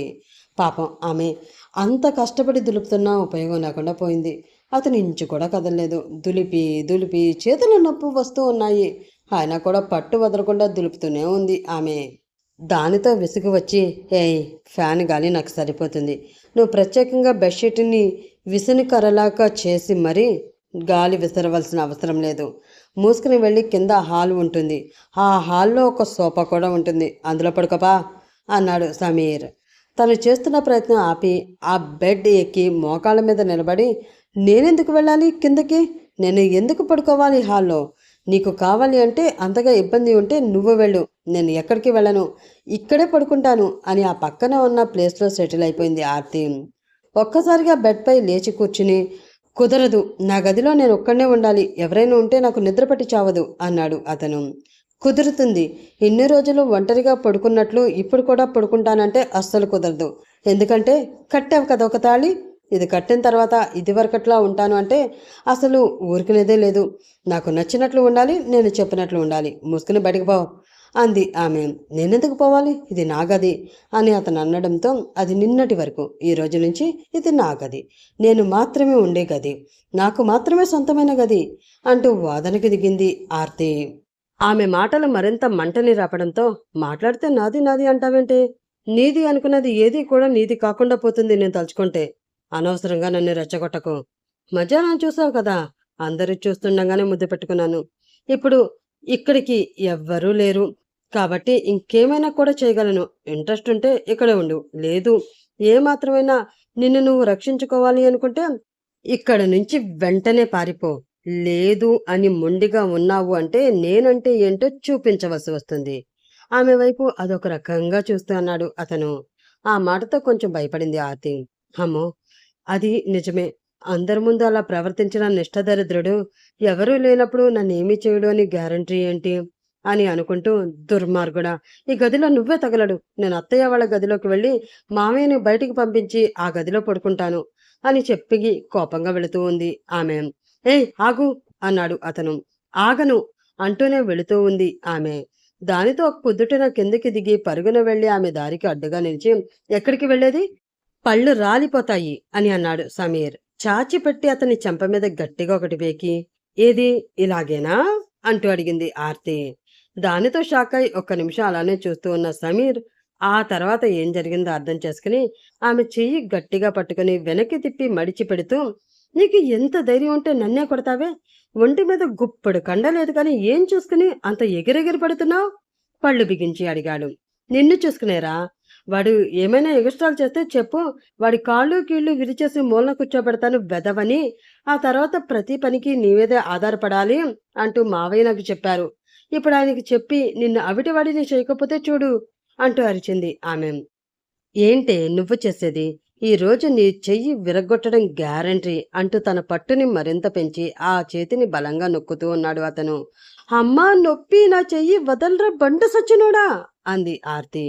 ఆమె కళ్ళల్లో నీళ్లు తిరిగిపోతున్నాయి. వదలకపోతే ఏం చేస్తావే, నన్ను అవిటి వాడిని చేస్తాను అన్నావు కదా, ముందు ఆ ఎక్స్పీరియన్స్ ఏదో నీకే ఇచ్చి వికలాంగుల కోటాలో ఫెన్షన్కి అప్లై చేయిస్తాను ఉండు అని అతను అనడంతో, వీడు నిజంగానే నా చెయ్యి విరిచేసేటట్లు ఉన్నాడు అని అనుకున్న ఆర్తి, అత్తయ్య, మావయ్య, కాపాడండి, చంపేస్తున్నాడు, నా చెయ్యి విరిచేస్తున్నాడు, అత్తయ్య, మావయ్య, రండి రండి, కాపాడండి, మీ కొడుకు నన్ను చంపేస్తున్నాడు అంటూ గట్టి గట్టిగా అరుస్తూ ఉంది ఆర్తి. ఆ అరుపులకి భయపడి ఆమె చేతిని వెంటనే వదిలేసి గట్టిగా ఆమె నోటిని తన చేతితో మూస్తూ, ఏ ఎందుకే అలా అరుస్తున్నావు, అమ్మా నాన్న విన్నారు అంటే కంగారు పడతారు అన్నాడు అతను. కోపం నిండిన కళ్ళతో అతన్ని చూస్తూ తన నోటి మీద ఉన్న అతని చేతిని గట్టిగా కొరికేసింది ఆర్తి. అమ్మా రాక్షసి, వదలవి అంటూ చాలాసేపు గింజుకున్న తర్వాత ఆ చేతిని వదిలి, నాతో పెట్టుకోకు, అడ్రస్ లేకుండా పోతావు అని వార్నింగ్ ఇచ్చి బయటకు వెళుతూ ఉంది ఆర్తి. చేతిలో దిగిన ఆమె పంటిఘాట్లను చూసుకుంటూ ఆమెను తిట్టుకుంటూ ఉన్న సమీర్ ఆమె బయటికి వెళ్లడం గమనించి ఆమె భుజం పట్టుకుని వెనక్కి లాగి, వద్దు, వాళ్ళని డిస్టర్బ్ చేయకు, ఇప్పుడేంటి, నాతో పాటు నువ్వు కూడా ఇదే గదిలో ఉంటావు అంతే కదా అంటూ అడిగాడు సమీర్. ఉండను అంది ఆమె కోపంగా. ఇందాక ఉంటాను అని చచ్చావు కదే, మళ్ళీ ఏం వైరాగం వచ్చింది, ఉండను అంటున్నావు అడిగాడు అతను. అతని వైపు కోపంగా చూస్తూ, ఇందాకంటే నీ మనసులో ఉన్న కుళ్ళి ఆలోచన తెలియక వచ్చాను, ఇప్పుడు తెలిసిన తర్వాత నేనెందుకుంటాను, నేనుండను, నా సేఫ్టీ కూడా నేను చూసుకోవాలి కదా అంది ఆమె. అబ్బో, సేఫ్టీ, ఈ చెత్త మొహానికి సేఫ్టీ కూడా కావాలా అని చిన్నగా గొరిగాడు సమీర్. ఏంటి గట్టిగా అరిచింది ఆమె. ఆహా, ఏమీ లేదు తల్లి, ఏమీ లేదు, నీ సేఫ్టీకి వచ్చిన ప్రమాదం ఏమీ లేదు, అయినా నేను చెయ్యి వేయాలి అంటే అమ్మాయికి ఒక రేంజ్ ఉండాలి, అందులో నువ్వు 1% కూడా రీచ్ అవ్వవు. కాబట్టి ఎటువంటి ఆలోచనలు పెట్టుకోకుండా ప్రశాంతంగా నువ్వు అలా సోఫాలో పడుకో, నేను ఇలా బెడ్ మీద పడుకుంటాను. అప్పుడు ఎవరికీ ఏ ఇబ్బంది ఉండదు అన్నాడు అతను. ఏంటి, సోఫాలోనా? అంత కర్మ నాకేమీ పట్టలేదు. అత్తయ్య గదిలోకి వెళ్ళాను అంటే బెడ్ మొత్తం నాకు ఇచ్చేసి ఆమె సోఫాలో పడుకుంటారు. నేను హాయిగా ప్రశాంతంగా ఒక్కదాన్నే బెడ్ మీద పడుకుంటాను. నేను వెళ్తా అంది ఆర్తి. దేవుడా అని మనసులో అనుకుని, సోఫాలో వద్దులే, అలా బెడ్కి ఈ పక్కన నువ్వు పడుకో, ఆ పక్కన నేను పడుకుంటాను అన్నాడు అతను. ఏంటి, ఆ బెడ్ మీదనా అని ఆమె అంటే, అవును అన్నాడు అతను. ఇద్దరు పక్క పక్కనే అని ఆమె అడిగితే, అవును అన్నాడు అతను. కుదరదు గట్టిగా అరిచింది ఆమె. ఏం అడిగాడు అతను. ఏమో, నువ్వు ఏ టైంలో ఎలా ఉంటావో నాకేం తెలుసు. నిద్రలో చెయ్యి వేసి పొరపాటున పడిపోయింది అంటే నేనేం చెయ్యాలి? జరగరానిది జరిగిపోయిన తర్వాత తెలియక చేసేసాను అంటే నేనే గంగలో దూకాలి అంటూ అడిగింది ఆర్తి. నువ్వు దూకడానికి గంగ దాకేందుకు? వెనక చాలా పెద్ద బావి ఉంది. అందులో ఇప్పుడు దూకావు అంటే పొద్దునే ఫ్రెష్గా తీయొచ్చు అని అతను చిన్నగా అనడంతో, ఏంటి, నా శవాన్నా? ఐబ్రో రేస్ చేస్తూ అడిగింది ఆమె. చిచి, అందులో అన్ని వాటర్ ఏమో ఉండవు. నీ నడు వరకు రావచ్చు అంతే. కాకపోతే ఆ వాటర్ వాడి చాలా రోజులైపోతుంది కాబట్టి మురికి వాసన రావచ్చు. ఆ వాసన భరించలేక ఏమైనా నువ్వు స్పృహ తప్పితే తప్పవచ్చు అంటూ చెప్పాడు అతను. అవునా, అయితే ఈసారి ఏమైనా అవసరం వస్తే వాడతాను, కానీ నేను బెడ్ మీద పడుకుంటాను, నువ్వు అలా సోఫాలో పడుకో అని ఆమె అనడంతో, దేవుడా, అనవసరంగా తొందరపడుతూ తప్పు చేశాను అంటే ఏంటో అనుకున్నాను, కానీ ఆ తప్పు ఇంత పెద్ద ప్రమాదం అవుతుంది అని ఇప్పుడే తెలిసింది అని అనుకుని, సరే ఇప్పుడేంటి, నిద్రలో నేను నీ మీద కాలు చేతులు వేస్తాను అనే కదా నీ అనుమానం అని అతను అనడంతో, అవును అన్నట్లు తల ఊపింది ఆమె. 1 సెకండ్ అని వెళ్ళి వాళ్ళిద్దరి మధ్యన తలగడలతో ఒక చైనా వాల్ నిర్మించి, ఇప్పుడు ఓకే కదా, నువ్వు ఆ పక్కన నేను ఈ పక్కన, నేను అటు రాను నువ్వు ఇటు రాకు, ఓకేనా అన్నాడు అతను. ఓకే, బట్ లైట్ ఆఫ్ చేయకూడదు అంది ఆమె. లైట్ ఆఫ్ చేస్తే ఏమవుతుంది అయోమయంగా అడిగాడు అతను. దానితో కొంచెం సిగ్గుపడుతూ, అదేంటి అలా అంటావు, సినిమాల్లో కట్ట చూపిస్తారు కదా లైట్ ఆఫ్ చేయడం అని ఆమె అనడంతో, మనసులో చిన్నగా నవ్వుకుని, అంత పెద్ద లైట్ ఉంటే నాకు నిద్ర పట్టదు, కానీ స్క్రీన్ లైట్స్ వేసుకుని చావు అని చెప్పి తన ప్లేస్లో పడుకున్నాడు అతను. దాంతో మెయిన్ లైట్ స్విచ్ ఆఫ్ చేసి స్క్రీన్ లైట్లు వేసింది ఆమె. ఒక్కసారిగా రెడ్ కలర్లో రూమ్ అంతా మెరిసిపోయింది. అది చూసి భయపడి, అమ్మో, ఈ కలర్ ఏంటి ఇంత భయంకరంగా ఉంది, ఈ కలర్ని చూస్తుంటేనే డేంజరస్ వైబ్రేషన్స్ వచ్చేస్తున్నాయి అని మనసులో అనుకుని మళ్ళీ ఆఫ్ చేసి మళ్ళీ ఆన్ చేసింది. ఈసారి బ్లూ కలర్ లైట్స్ వెలిగాయి. ఇది ఓకే, కానీ అయినా కూడా కొంచెం నెగిటివ్ ఫీలింగ్గా కలుగుతుంది. ఇంకో కలర్ ట్రై చేద్దాం అనుకుని మళ్ళీ ఆఫ్ చేసి ఆన్ చేయడంతో ఈసారి గ్రీన్ కలర్ లైట్స్ వెలిగాయి. ఇది ఓకే, కానీ ఇంకా ఏ కలర్స్ ఉన్నాయో చూద్దాం అని అనుకుంటూ ఆమె మళ్ళీ స్విచ్ మీద వేలు పెడుతూ ఉండగా, ఏంటి, నువ్వేమైనా చిన్నపిల్లవి అనుకుంటున్నావా, లైట్స్తో ఆడుకుంటున్నావు, అవి ఆన్ ఆఫ్ చేయడం మానేసి వచ్చి పడుకో, ఇంకే కలర్స్ రావు, మళ్ళీ రెడ్ కలర్ వస్తుంది. ఈసారి ఆఫ్ చేసి ఆన్ చేసావు అంటే ఆ కలర్ ఫిక్స్ అయిపోవలసిందే. మళ్ళీ వేలు స్విచ్ మీద పెడితే నరికేసి చేతిలో పెడతా అంటూ వార్నింగ్ ఇచ్చాడు సమీర్. ఆ మాటతో భయపడి, అమ్మో, ఆ కలర్ కన్నా ఈ కలరే బెటర్ అని అనుకుని 2 అడుగుల్లో బెడ్ చేరి పడుకుని గుండెల వరకు దుప్పటి కప్పుకొని శ్రీ ఆంజనేయం ప్రసన్నాంజనేయం అంటూ కళ్ళు మూసుకుంది ఆమె. మనసు శరీరం కూడా చాలా అలసిపోయి ఉండడంతో కొన్ని నిమిషాల్లోనే ఆమెకి నిద్ర పట్టేసింది. కానీ సమీర్కి మాత్రం నిద్ర పట్టలేదు. చాలా తప్పు చేశావు సమీర్, అయినా వాడెవడో చేసిన తప్పుని వాడికి తెలియచెయ్యాలి అని ప్రయత్నించి ఏ పాపం తెలియని ఒక అమాయకమైన ఆడపిల్ల జీవితంతో ఆడుకున్నావు. ఇప్పుడు తనకి నువ్వేం విధమైన న్యాయం చేయగలవు? స్వప్న అంటే వాడిని ప్రేమించి వాడితో వెళ్ళింది కాబట్టి కష్టమైన సుఖమైన సంతోషంగానే ఉంటుంది. మరి తన పరిస్థితి ఏంటి? అసలు తనకి జరిగింది పెళ్ళా కాదా అన్న అనుమానంలో తనని పెట్టి ఇంటికి తీసుకువచ్చి కట్టిపడేశావు. రేపన్నా రోజున ఈ బంధం తెంచుకుని తను వెళ్ళిపోతే తన జీవితానికి ఈ బంధమే అడ్డంగా నిలుస్తుందేమో. ఏ విధంగా జరిగినా ఇది పెళ్ళి. ఒక్కసారి పెళ్లి జరిగిన అమ్మాయిని మళ్ళీ పెళ్లి చేసుకోవడానికి ఎవరు ముందుకు వస్తారు? వచ్చినా కూడా ఎన్నో అవమానాలను ఎదుర్కోవాల్సి వస్తుంది. నీకు తెలియకుండానే ఎంత పెద్ద తప్పు చేశావు. అసలు ఈ విషయంలో ఆర్తి నిన్ను ఎప్పటికైనా క్షమిస్తుందా అని అతను మనసులో అనుకుంటూ ఉండగానే తన మీద ఏదో బరువు గా అనిపించి దానితో అదిరిపడి అటువైపు చూసిన అతనికి తన మీద వేసిన ఆర్తి కాలు కనిపించింది. దానితో అదిరిపడి ఆమె వైపుకి చూడగా చాలా గాఢ నిద్రలో ఉన్నట్లు ఆమె ఉచ్ఛ్వాస నిశ్వాసలో తెలియజేస్తున్నాయి. ఇదేంటి, నన్ను కాళ్ళు చేతులు వేయొద్దు అని అంతలా చెప్పి ఇది నా మీద వేసింది అని అనుకుంటూ మెల్లిగా కొంచెం పైకి లేచి ఆ కాలు తీసి పక్కన పెట్టి హమ్మయ్యా అనుకుని మళ్ళీ వెనక్కి వెళ్ళి పడుకున్నాడు అతను. ఈసారి అతను కదలకుండా తన కాళ్ళు చేతులు రెండు అతని మీద పడేసి తన తలని అతనికి చాలా దగ్గరగా తీసుకువచ్చి చాలా గాఢంగా నిద్రపోతూ ఉంది ఆర్తి. కదలడానికి ఎటువంటి వీలు లేకపోవడంతో ఏంటి అమ్మాయి అని అనుకుంటూ ఆమె వైపు చూస్తూ ఉన్న అతనికి చాలా అందంగా నిద్రపోతూ కనిపించింది ఆమె. అలా ముద్దుగా ఉన్న ఆమె మొహం చూడగా అతని పెదవులపైకి చిన్న చిరునవ్వు వచ్చింది. మెలుకుగా ఉన్నప్పుడు గై గైమని నోరు వేసుకుని పడిపోతావు, కానీ ఇలా అందంగా బుజ్జిగా క్యూట్గా పడుకున్నప్పుడు ఎంత ముద్దుగా ఉన్నావో తెలుసా. అసలు నువ్వు వాడికి చెల్లెలుగా ఎలా పుట్టావు? వాడికి కాకుండా వేరే ఎవరికైనా చెల్లెలు అయ్యుంటే ఖచ్చితంగా నేను నీకు ఫ్లాట్ అయిపోయేవాడిని అని అనుకుని ఆమెని మెల్లిగా తన గుండెల మీదకి తెచ్చుకుని చిన్నగా జోకుడుతూ కళ్ళు మూసుకున్నాడు సమీర్. స్వప్న ఇంటి నుండి వెళ్ళిపోయినప్పుడు దూరమైన నిద్ర ఈరోజు అతన్ని ఆవహించింది. చాలా ప్రశాంతంగా లోకాన్ని మర్చిపోయి మరీ హాయిగా నిద్రపోయాడు. నెక్స్ట్ డే మార్నింగ్ మెల్లిగా మెలకు వస్తూ ఉండడంతో చిన్నగా కళ్ళు తెరిచి చూసి తన కళ్ళ ముందు అందంగా నిద్రపోతున్న సమీర్ కనిపించడంతో ఆటోమేటిక్గా ఆర్తి పెదవులపైకి చిన్న చిరునవ్వు వచ్చింది. అప్పటికే నిద్రలేచి ఆమె ఎప్పుడు లెగుస్తుందా అని ఎదురు చూస్తూ ఆమెకి నిద్ర డిస్టర్బ్ అవ్వకుండా సైలెంట్గా ఉన్న సమీర్కి ఆమెలో కదలిక తెలియడంతో కళ్ళు తెరిచి ఆమె వైపు చూశాడు. గుడ్ మార్నింగ్ అంటూ చెప్పింది ఆమె. వెరీ గుడ్ మార్నింగ్ నవ్వుతూ విష్ చేశాడు అతను. ఒక్క సెకండ్ తర్వాత ఏదో గుర్తు రావడంతో కెవ్వున కేక వేసి లేచి కూర్చుంది ఆర్తి. ఆ అరుపుకి దడుచుకుని ఆమె వెనకే లేచి ఏమైంది అన్నాడు అతను. అది నేను అడుగుతున్నాను, ఏమైంది? తన గుండెలకి అడ్డంగా తన చేతుల్ని క్రాస్ చేసుకుని పెట్టుకుని భయంగా అడిగింది ఆర్తి. ఏమీ కాలేదే అన్నాడు అతను.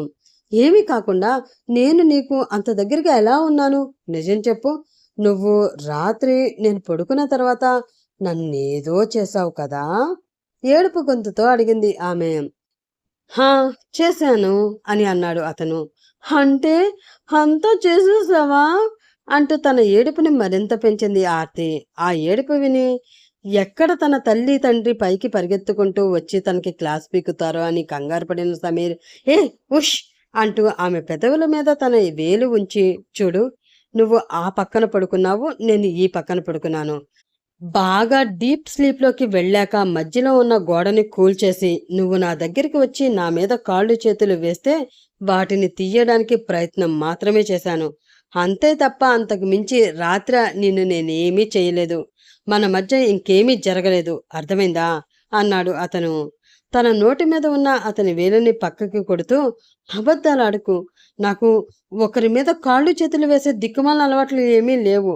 నేను ఒక్కసారి ఒక్క యాంగిల్లో పడుకున్నాను అంటే తెల్లవారే వరకు అదే యాంగిల్లో ఉంటాను. ఇంచు కూడా పక్కకు కదలను, తెలుసా అంది ఆర్తి. హా, బాగా తెలుసు. రాత్రి ఎక్స్పీరియన్స్ అయింది కదా. ఆమె వైపు అదొక రకంగా చూస్తూ అన్నాడు సమీర్. అతని చూపు మాట విని ఇంతకు మించి ఓవర్ చేస్తే దొరికిపోతాము. అసలే పక్కన తలగడ పెట్టుకుని దాన్ని కౌగిలించుకుని పడుకునే దిక్కుమాలిన అలవాటు నాకుంది. అది తెలిసి కూడా ఓవర్ చేయడం ఎందుకులే అని అనుకుని, నిజంగా ఏమీ జరగలేదా అమాయకంగా అడిగింది ఆమె. ఎవరి మీద ఒట్టు వేయమంటావు అన్నాడు అతను. ఒట్టు అన్నావు అంటే నిజమే అయి ఉంటుందిలే, నమ్ముతున్నానులే, నేను వెళ్ళి ఫ్రెష్ అయి వస్తాను అని చెప్పి వాష్రూంలోకి వెళుతూ ఇంకా ఏదో అనుమానం రావడంతో వెనక్కి తిరిగి అతని వైపు చూసి, ప్రామిస్ చేసి చెప్పు, నిజంగా మన మధ్య ఏమీ జరగలేదు కదా అంటూ మళ్ళీ అడిగింది ఆమె. అప్పుడే ఒక వాన వెలియడంతో తల పట్టుకుని కూర్చుని ఉన్న సమీర్కి ఆ మాట చిరాకు తెప్పించడంతో కోపంగా బెడ్ దిగి వేగంగా ఆమె దగ్గరికి వెళ్ళి ఆమెను వెనకే ఉన్న గోడకి లాక్ చేసి ఆమె కళ్ళలోకి కళ్ళు పెట్టి చూస్తూ తన ఊపిరికి ఆమెకి తగిలే అంత దగ్గరగా నిలబడి, ఏమీ జరగలేదు అని చెప్తున్నా కూడా నీకు నమ్మకం కలగడం లేదా? అయినా నువ్వేమి చిన్నపిల్లవి కాదు కదా అన్నీ విడమర్చి చెప్పడానికి. అసలు ఏదైనా జరిగి ఉంటే నువ్వు ఇంత ఫ్రెష్గా నోరించే దోర జామ పండులా ఉంటావా చెప్పు? నలిగిపోయిన నారింజ పండులా ఉంటావు కదా ఆ మాత్రం కూడా తెలియడం లేదా నీకు అని అన్నాడు సమీర్. ఆ మాటతో కప్పలా పెద్దగా నోరు తెరిచింది ఆర్తి. ఆ ఎక్స్ప్రెషన్ చూసి మనసులో చిన్నగా నవ్వుకుంటూ, అయినా కూడా నాకు డౌట్గానే ఉంది అంటే చెప్పు. రాత్రి ఏమీ జరగలేదు అని నిరూపించడానికి ఇప్పుడు ఏదైనా చేసి చూపిస్తాను. అప్పుడు జరిగిన దానికి జరగని దానికి తేడా తెలిసిపోతుంది అన్నాడు అతను. ఆ మాటలో మీనింగ్ అర్థమవడంతో భయపడిన ఆర్తి అతని గుండెల మీద చెయ్యి వేసి అతన్ని వెనక్కి ఒక్క తోపు చూసి, సచ్చినోడా అంటూ తిట్టి వాష్రూంలోకి పరుగుపెట్టి డోర్ వేసుకుంది. వెనక్కి పడబోయి ఆపుకుని ఆమె పరుగు చూసి పెద్దగా నవ్వాడు సమీర్. వాష్రూంలోకి కూడా అతని నవ్వు వినిపించడంతో అతను తనకి అంత దగ్గరగా నిలబడినప్పుడు అమాంతం పెరిగిపోయిన తన గుండె వేగాన్ని తగ్గించుకుంటూ, దుర్మార్గుడు ఎలా నవ్వుతున్నాడో, అమాయకపు ఆడపిల్లని ఇంతలా భయపెట్టి నవ్వుకోవడం ఈ మగవాళ్ళకే సాధ్యమమ్మా అని తిట్టుకుంటూ కొంచెంసేపటికి తనలో భయం తగ్గడంతో ఒక అరగంట బాత్ చేసి బయటకు వచ్చింది ఆర్తి. పాపం పిచ్చిపిల్ల తను ఒక్కతే రూములో ఉండేటప్పుడు ఆ టైంలో బాత్ చేసి టవల్ కట్టుకుని బయటికి రావడం అలవాటు అవడంతో ఆ విధంగానే ఇక్కడ చేసి సమీర్ ఉన్నాడు అన్న విషయం మర్చిపోయింది. ఉన్నా కూడా ఈ పాటికి బయటికి పోయి ఉంటాళ్లే అని అనుకుంది. కానీ ఆమె అనుకున్నట్లు అతను బయటికి పోలేదు, ఆ గదిలోనే ఉన్నాడు. అప్పటికే లేట్ అయిపోవడంతో ఆమె బయటికి వస్తుందేమో, ఫ్రెష్ అయ్యి ఆఫీస్కి వెళ్ళాలి అన్న కంగారులో వాష్రూమ్ బయట అటు ఇటు కంగారుగా తిరుగుతూ ఉన్నాడు సమీర్. తడితలని అటు ఇటు సరదాగా తిప్పుతూ బయటకు వచ్చిన ఆమె అక్కడ సమీర్ ఉండడంతో అదిరిపడింది. కంగారుగా వెనక్కి పరుగు పెట్టబోయి అప్పటికే అక్కడ నేల నీటితో తడిచిపోవడంతో అందులో జారి వెనక్కి పడబోయింది ఆమె. అది గమనించిన సమీర్ ఆమె పడకుండా గట్టిగా పట్టుకున్నాడు. ఒక్క క్షణం ఒకరి కళ్ళలోకి ఒకరు చూసుకుంటూ అలాగే ఉండిపోయారు వారిద్దరూ. ఈ పిల్ల కళ్ళల్లో ఏదో మాయ ఉంది. ఈ కళ్ళు చూసినప్పుడల్లా నన్ను అయస్కాంతంలా తన వైపుకు లాగేసుకుంటున్నాయి. ఏం చేస్తున్నానో కూడా మర్చిపోతున్నాను అని సమీర్ మనసులో అనుకుంటూ ఉంటే, వీడేంటి ఇంత బాగున్నాడు, వీడిని చూస్తూ ఉంటే నా బుజ్జి గుండె గట్టిగా కొట్టేసుకుంటుంది బాబోయ్, ఏదో ఒక రోజు వీటికి నేను పడిపోతానేమో అని మనసులో అనుకుంటూ ఉంది ఆర్తి. అప్పుడే ఎవరో డోర్ కొట్టారు. దానితో స్పృహలోకి వచ్చి కంగారుగా లేచి నిలబడింది ఆర్తి. అసహనంగా మొహం పక్కకు తిప్పుకుని తన మెడ వెనక చేతితో రుద్దుకుంటూ సారీ అంటూ చెప్పి వాష్రూంలోకి వెళ్ళిపోయాడు సమీర్. సారీ అంట సారీ. నిన్న అందరూ చూస్తూ ఉండగా ముద్దు పెట్టుకుని సారీ చెప్పలేదు, కానీ ఈరోజు ఎవ్వరూ చూడకుండా పట్టుకుని మాత్రం సారీ చెప్తున్నాడు. చూడండి అమ్మా ఎంత బాగుందో, అక్కడికేదో ఇతని మహానుభావుడు అన్నట్లు అని తిట్టుకుంటూ ఉంది ఆర్తి. అప్పుడే అమ్మా ఆర్తి అంటూ మళ్ళీ డోర్ పై కొట్టింది భానుమతి. హా వస్తున్నా అత్తయ్య అని ఆర్తి చెప్పడంతో త్వరగా రామ్మా, కాఫీ చల్లారిపోతుంది అంది భానుమతి. 5 minutes అని చెప్పి కంగారుగా డ్రెస్ వేసుకుని బయటికి వెళ్ళి ఆమె చేతిలో ఉన్న కాఫీ తీసుకుని అది తాగుతూ, లేట్ అయిపోయింది అత్తయ్య, కాలేజీకి వెళ్ళాలి అంది ఆమె. సరే కంగారు పడుకు, నేను వెళ్ళి గంగకి టిఫిన్ చేయమని చెప్తాను. కాలేజీకి కూడా వాడు తీసుకువెళతాడు. మధ్యాహ్నం లంచ్ కూడా వాడే తీసుకుని వస్తాడు. బయట ఏమీ తినకు, ఆరోగ్యానికి అంత మంచిది కాదు అని చెప్పింది భానుమతి. మా మంచి అత్తయ్య అని ఆమెకి సైడ్ నుంచి ఒక హగ్ ఇచ్చి ఆమెతో కిందకి వెళ్ళింది ఆర్తి. రెడీ అయ్యి వచ్చేస్తున్నానరా, 10 నిమిషాల్లో ఆఫీస్లో ఉంటాను అని ఫోన్లో మాట్లాడుతూ కిందకి దిగిన సమీర్ని చూసి రే ఆగరా అంటూ పిలిచింది భానుమతి. కాల్ కట్ చేసి చెప్పు మమ్మీ, లేట్ అయిపోతుంది ఇప్పటికే అన్నాడు సమీర్. ఎంత లేట్ అయినా పర్వాలేదు, ముందు నీ పెళ్ళాన్ని తీసుకువెళ్ళి తన కాలేజీలో తనని డ్రాప్ చేసి ఆ తర్వాత నువ్వు ఆఫీస్కి వెళ్ళు అంటూ ఆర్డర్ వేసింది భానుమతి. ఏంటి ఇప్పుడా? కుదరదు, కావాలంటే డ్రైవర్తో వెళ్ళమను, నేను చెప్తాను డ్రైవర్కి అన్నాడు సమీర్. డ్రైవర్తో వెళ్ళడం ఏంట్రా, పిచ్చి పిచ్చిగా ఉందా నీకు? నిన్న కాలేజీకి వెళ్ళి అంత ఘనకార్యం చేసిన నువ్వు ఈరోజు తనను ఒంటరిగా ఎలా పంపిస్తావు? అదేమీ కుదరదు, నువ్వే తనను తీసుకువెళ్ళాలి. తీసుకువెళ్ళడమే కాదు, కాలేజీకి వెళ్ళాక తను దిగడానికి డోర్ తీయాలి, తను నడవడానికి దారి చూపించాలి, క్లాస్ రూమ్లోకి తీసుకువెళ్ళి తను కూర్చునే ప్లేస్ ఏదో కనుక్కుని ఆమెని అక్కడ కూర్చోపెట్టి జాగ్రత్తగా ఉండమని చెప్పి మరీ బ్యాక్ రావాలి అంటూ ఆర్డర్ వేసింది భానుమతి. చేతులు ఫోల్డ్ చేసుకుని గడ్డం కింద ఒక చెయ్యి పెట్టి ఆమె వైపు సీరియస్గా చూస్తూ, సరిపోతుందా లేదా పక్కనే కూర్చుని ప్రొఫెసర్స్ చెప్తున్న లెసన్స్ అన్నీ విని ఎగ్జామ్స్ కూడా నేనే రాయాలా అంటూ అడిగాడు సమీర్. నీ బొందా, నువ్వు వస్తే దానికేమొస్తుంది, అదేమీ అవసరం లేదులే, చెప్పింది చేస్తే చాలు అంది భానుమతి. మమ్మీ, నువ్వు మరీ నన్ను తక్కువ చేసి మాట్లాడుతున్నావు, ఇవన్నీ నా వల్ల కాదు అన్నాడు సమీర్. నువ్వు చేసిందేమీ గొప్ప పని కాదురా, ఎక్కువ చేసి మాట్లాడడానికి, పొగిడి నెత్తి మీద పెట్టుకోవడానికి. అయినా ఇక్కడ నా మీద అరవడానికి టైం వేస్ట్ చేయకపోతే తనని త్వరగా తీసుకువెళ్ళవచ్చు కదా అంది భానుమతి. కుదరదు అన్నాడు సమీర్. సరే అయితే నీకు కుదరకపోతే నిన్ను కన్న తల్లిదండ్రులం మాకు తప్పదు కదా, మేమే తనని కాలేజీకి తీసుకువెళ్ళి తన క్లాసు అయ్యే వరకు అక్కడే కూర్చుని తనని తీసుకుని తిరిగి వస్తాంలే అంది భానుమతి. అబ్బా మమ్మీ, అంత అవసరం మీకేంటి?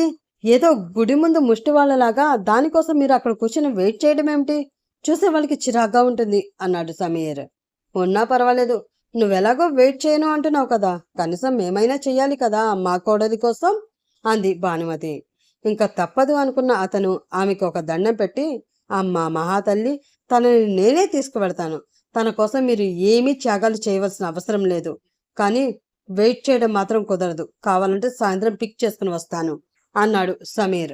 ఏదోటి తగలడు, నువ్వు తీసుకువెళ్ళడమే కావాలి అంది భానుమతి. అప్పటి వరకు అతని ఏడుపు మొహం నవ్వుతూ చూస్తున్న ఆర్తి చాలా ఎంజాయ్ చేస్తూ ఉంది. ఆమె పెదవులపై వస్తున్న నవ్వుని చూస్తూ ఉంటే చాలా కోపం వస్తుంది సమీర్కి. ఇంకా ఏం చూస్తున్నా? ఇంతకు మించి ఏడ్చేపుగా నాకు లేదు, కానీ పద తీసుకువెళ్ళి అక్కడ పడేస్తాను అంటూ కసురుకున్నాడు అతను. చూడండి అత్తయ్య, మీ ముందు ఎలా అరుస్తున్నాడో. ఇంకా బయటికి తీసుకువెళ్ళి మీరు ఎవరూ లేరు అన్న ధైర్యంతో నన్ను కొడితే, చంపేస్తే ఏం చెయ్యాలి అని అమాయకంగా మొహం పెట్టుకుని ఏడుపు గొంతుతో అడిగింది ఆర్తి. కొడితే తోలు తీసేయను, నువ్వేమీ భయపడకమ్మా. నీ ఒంటి మీద చిన్న గీత పడినా వాడికి అయిపోతుంది. నేనున్నాను కదా, నువ్వు ధైర్యంగా వెళ్ళమ్మా. వాడు ఏమైనా అంటే వచ్చి నాతో చెప్పు, నేను చూసుకుంటాను అని ధైర్యం చెప్పి మరీ కోడల్ని బయటికి తీసుకువెళ్ళి కారులో కొడుకు పక్కన కూర్చోపెట్టింది భానుమతి. బాయ్ అత్తయ్య అని ఆమెకి చెప్పి అతనితో కలిసి వెళుతూ ఉంది ఆర్తి. ఏదైనా అని ఆమెతో గొడవ పడే ఓపిక లేక, పైగా తనకి ఆఫీస్కి టైం కూడా అయిపోతూ ఉండడంతో మేఘాల మీద ఆమెను కాలేజీకి తీసుకువెళ్ళి అక్కడ డ్రాప్ చేసి ఆఫీస్కి వెళ్ళిపోయాడు సమీర్. కాలేజీలో ఒక్కొక్కరు ఒక్కొక్క రకంగా ఆమెను చూస్తున్నారు. కొందరు చూపులు మనసుకి కుచ్చే విధంగా ఉంటే, మరికొందరు చూపులు అసహ్యం కలిగించే విధంగా ఉన్నాయి. ఇదంతా వాడి వలనే. నిన్నటి వరకు నేనంటూ ఒక్కదాన్ని కాలేజీలో ఉన్నాను అని చాలా మందికి తెలీదు. ఇప్పుడు అందరికీ నేనే ఒక సెంటర్ ఆఫ్ అట్రాక్షన్ అయిపోయాను అని తిట్టుకుంటూ క్లాస్ రూమ్కి వెళ్ళిపోయింది ఆర్తి. ఆ రోజు మధ్యాహ్నం ఆఫీస్లో చాలా సీరియస్గా వర్క్ చేసుకుంటూ ఉన్నాడు సమీర్. అప్పుడే అతని రూమ్ డోర్ ఎవరో నాక్ చేశారు. అతని పర్మిషన్ ఇవ్వడంతో లోపలికి వచ్చి, సార్ క్యారియర్ అన్నాడు డ్రైవర్. అక్కడ పెట్టు అని సమీర్ అనడంతో, లేదు సార్, వెంటనే తీసుకువెళ్ళి ఇవ్వమని అమ్మగారి ఆర్డర్ అన్నాడు డ్రైవర్. ఆ మాటతో ఏదో అనుమానం రావడంతో చేస్తున్న వర్క్ మానేసి తల ఎత్తి అతని వైపు చూసి, ఆర్డర్ ఏంటి అంటూ అయోమయంగా అడిగాడు సమీర్. అదే సార్, ఈ లంచ్ బాక్స్ మేడంకి ఇచ్చి రావాలి, అది కూడా మీరే ఇచ్చి రావాలి అని అమ్మగారు మరీ చెప్పారు సార్. ఇచ్చే వరకు మిమ్మల్ని వదలొద్దు అన్నారు. ఇందులో మీకేమైనా డౌట్ ఉంటే ఒకసారి కాల్ చేయమన్నారు సార్. కుదరదు అంటే తనే వెళ్తాను అన్నారు అంటూ చెప్పాడు డ్రైవర్. దానితో చేతిలో ఉన్న పెన్ అసహనంగా టేబుల్ పైకి విసిరేసి, దేవుడా, వీళ్ళు నా పేషెంట్స్తో ఆడుకుంటున్నారు అని అనుకుని, అవసరం లేదు, నేనే వెళ్ళి దగ్గరుండి తనకి గోరు ముద్దలు తినిపించి మరీ వస్తాను అని చెప్పు మీ అమ్మగారికి అని చెప్పి తను చేస్తున్న వర్క్ అక్కడే ఆపేసి ఆ లంచ్ బాక్స్ తీసుకుని బయటికి నడిచాడు సమీర్. కాలేజీలో లంచ్ బ్రేక్ ఇవ్వడంతో ఫ్రెండ్స్తో మాట్లాడుతూ క్యాంటీన్ వైపు నడుస్తూ ఉంది ఆర్తి. ఏంటి, అంత జరిగిందా? బలవంతంగా తాళి కడితే నువ్వేమీ చేయలేదా మరి అంటూ ఆశ్చర్యంగా తన ఫ్రెండ్స్ అడగడంతో, ఎందుకు చేయలేదు, లాగిపెట్టి కొంచెం గట్టిగానే చెంప మీద కొట్టాను అంది ఆర్తి. మరి ఆ తర్వాత వాడేం చేశాడు అని మరొక ఫ్రెండ్ అడుగుతూ ఉండగా, వాడేం చేశాడో తర్వాత బేబీ, ముందు మనం ఏం చేసుకోవాలో ఆలోచించుకుందామా అంటూ ఆర్తి దగ్గరికి వచ్చాడు ఒకడు. అతన్ని చూసి మొహం చిట్లించింది ఆర్తి. ఆమె దగ్గరికి వెళ్ళి ఆమె జుట్టు గట్టిగా పట్టుకొని కోపంగా వెనక్కి లాగుతూ ఆమె కళ్ళలోకి చూస్తూ, ఏంటే ఫోజు కొడుతున్నావు? నువ్వు ఈ కాలేజీలో జాయిన్ అయినప్పటి నుంచి ప్రేమ అని నీ వెనక పిచ్చి కుక్కలా తిరుగుతూ ఉంటే నన్ను పట్టించుకోకుండా ముక్కు మొహం తెలియని వాడికి కాలేజ్ అందరూ చూస్తూ ఉండగా ముద్దు పెడతావా? ఏంటి, వాడిలో ఉన్నది నాలో లేనిది అని కోపంగా అడుగుతున్నాడు అతను. వినయ్, ప్లీజ్ వదులు. అతని చేతి నుండి తన జుట్టుని విడిపించుకోవడానికి ప్రయత్నిస్తూ కోపంగా అంది ఆర్తి. తన చేతితో ఆమె కింద పెదవిని పట్టుకుని లాగుతూ, వీటిని నేను ముద్దు పెట్టుకోవాలి. ఆ రైట్ ఉన్నది కేవలం నాకు మాత్రమే. అలాంటిది వాడెవడో వచ్చి ముద్దు పెట్టుకుంటూ ఉంటే చూస్తూ ఉన్నావు కదా! ఇప్పుడు నేను కూడా వీటిపై ముద్దు పెట్టుకుంటాను. అలాగే చూస్తూ ఉండు" అని అంటూ తన పెదవులను ఆమె పెదవుల దగ్గరికి తీసుకుని వస్తూ ఉన్నాడు వినయ్. భయంగా అతన్ని చూస్తూ అతని నుంచి ఎలా తప్పించుకోవాలో అర్థం కాక తన చేతులను అతని ఛాతీ మీద వేసి వెనక్కి తోస్తూ ఉంది ఆర్తి. కానీ అతను ఇంచు కూడా వెనక్కి వెళ్ళడం లేదు. అతన్ని ఆపడానికి ఆమె బలమంతా సరిపోవడం లేదు. ఆర్తి కళ్ళలో నీళ్లు తిరిగిపోతున్నాయి. అతని నుండి ఎలా తప్పించుకోవాలో ఆమెకు అర్థం కావడం లేదు. సరిగ్గా అతని పెదవులు ఆమె పెదవులకి టచ్ అవుతాయి అనగా అది భరించలేని ఆర్తి గట్టిగా కళ్ళు మూసుకుంది. అప్పుడే ఎవరిదో పంచ్ వచ్చి అతని మొహం మీద పడడంతో అమ్మా అని అరుస్తూ వెళ్లి వెనక్కి పడ్డాడు వినయ్. ఆ అరుపుతో అదిరిపడి కళ్ళు తెరిచి చూసిన ఆమెకి కోపంతో రగిలిపోతూ కింద పడి ఉన్న వినయ్ని చూస్తూ కనిపించాడు సమీర్. అతన్ని చూడగానే ఆమె ఏడుపు మరింత ఎక్కువైంది. సైడ్ నుంచి అతన్ని అలాగే గట్టిగా హత్తుకుని పెద్దగా ఏడ్చేసింది ఆర్తి. తన చేతితో ఆమె భుజం మీద చెయ్యి వేసి చిన్నగా తడుముతూ పర్వాలేదు, నేను వచ్చేసాను కదా అంటూ ఆమెకి ధైర్యం చెప్పాడు సమీర్. ఎవ్వట్రా నువ్వు అని అంటూ కింద పడిన వినయ్ పైకి లేచి సమీర్ మీదకి వస్తూ ఉండగా కంగారు పడిన ఆర్తి ఫ్రెండ్స్ ఆమె భుజం పట్టుకుని వెనక్కి లాగి తమ దగ్గర నిలబెట్టుకుని ఆమెకి ధైర్యం చెప్తూ ఉన్నారు. దానితో తన మీదకి వస్తున్న వినయ్ మీదకి ఎదురుదాడికి దిగాడు సమీర్. అతని దెబ్బలకి తాడలేక కిందపడి గిలగిలా కొట్టుకుంటూ ఉన్నాడు వినయ్. అక్కడ ఉన్న ఆర్తిని తన దగ్గరికి లాక్కుని ఆమె భుజం మీద చెయ్యి వేస్తూ, తను నా భార్య, తన మీద నువ్వే కాదు నీలాంటి వెధవలు ఎవరైనా సరే చెయ్యి వెయ్యాలి అని చూసినా ఏడిపించాలి అని ప్రయత్నించినా చంపి పడేస్తాను నా కొడకల్లారా అంటూ వార్నింగ్ ఇచ్చాడు సమీర్. ఆ మాటతో అతని వైపు అలా చూస్తూ ఉండిపోయింది ఆర్తి. అతని కళ్ళలో కనిపిస్తున్న కోపం చూస్తూ ఉంటే ఆ కోపం తన మీద వేరే వాడి చెయ్యి వేసినా అందుకే వచ్చింది అన్న విషయం ఆమె మనసుకి అర్థమవుతూ ఉండడంతో ఆమె మనసంతా ఏదో తెలియని కొత్త సంతోషంతో నిండిపోయింది. వినయ్ ఫ్రెండ్స్ వచ్చి అతన్ని అక్కడి నుంచి తీసుకుని వెళ్ళిపోగా తన వైపే చూస్తున్న ఆర్తి వైపు చూసి, నన్ను కొట్టడానికైతే నీ చేతులు బాగానే వస్తాయి కానీ అలాంటి వెధవల్ని కొట్టడానికి చేతులు రావా నీకు అంటూ అడిగాడు సమీర్. ఉక్రోషంగా అతన్ని చూస్తూ, అసలు ఇదంతా నీ వల్లే వచ్చింది. నువ్వే కనుక నిన్న అలా చేసి ఉండకపోయి ఉంటే ఈ రోజు ఈ వెధవ ఇలా చేసి ఉండేవాడే కాదు. అసలు వాడికి నా వైపు చూడడానికి కూడా ధైర్యం సరిపోయేది కాదు. అలాంటి వాడికి ఆ ధైర్యం ఇచ్చి ఇక్కడ వరకు తీసుకువచ్చింది నువ్వు. దీనంతటికి కారణం నువ్వే శాడిస్ట్ వెధవ్వి. నీతో మాట్లాడకూడదు అని కోపంగా అక్కడి నుంచి వెళ్ళిపోతూ ఉంది ఆర్తి. వెళుతున్న ఆమె వైపు చూసి, ఇది ఇంకా బాగుంది, వాడేదో చేయడం ఏంటి, దీనికి నేనేదో చేసింది గుర్తు రావడం ఏంటి, చిచి. అందుకే అన్నారు నాగార్జున గారు, చెప్తేనే ఉన్నారు వద్దురా సోదరా పెళ్లి వద్దు అని. విన్నానా, ఆవేశపడ్డాను, ఇంకా తప్పదుగా అనుకుంటూ ఆర్తి అని పిలిచి ఆర్తి వెనక పడ్డాడు సమీర్.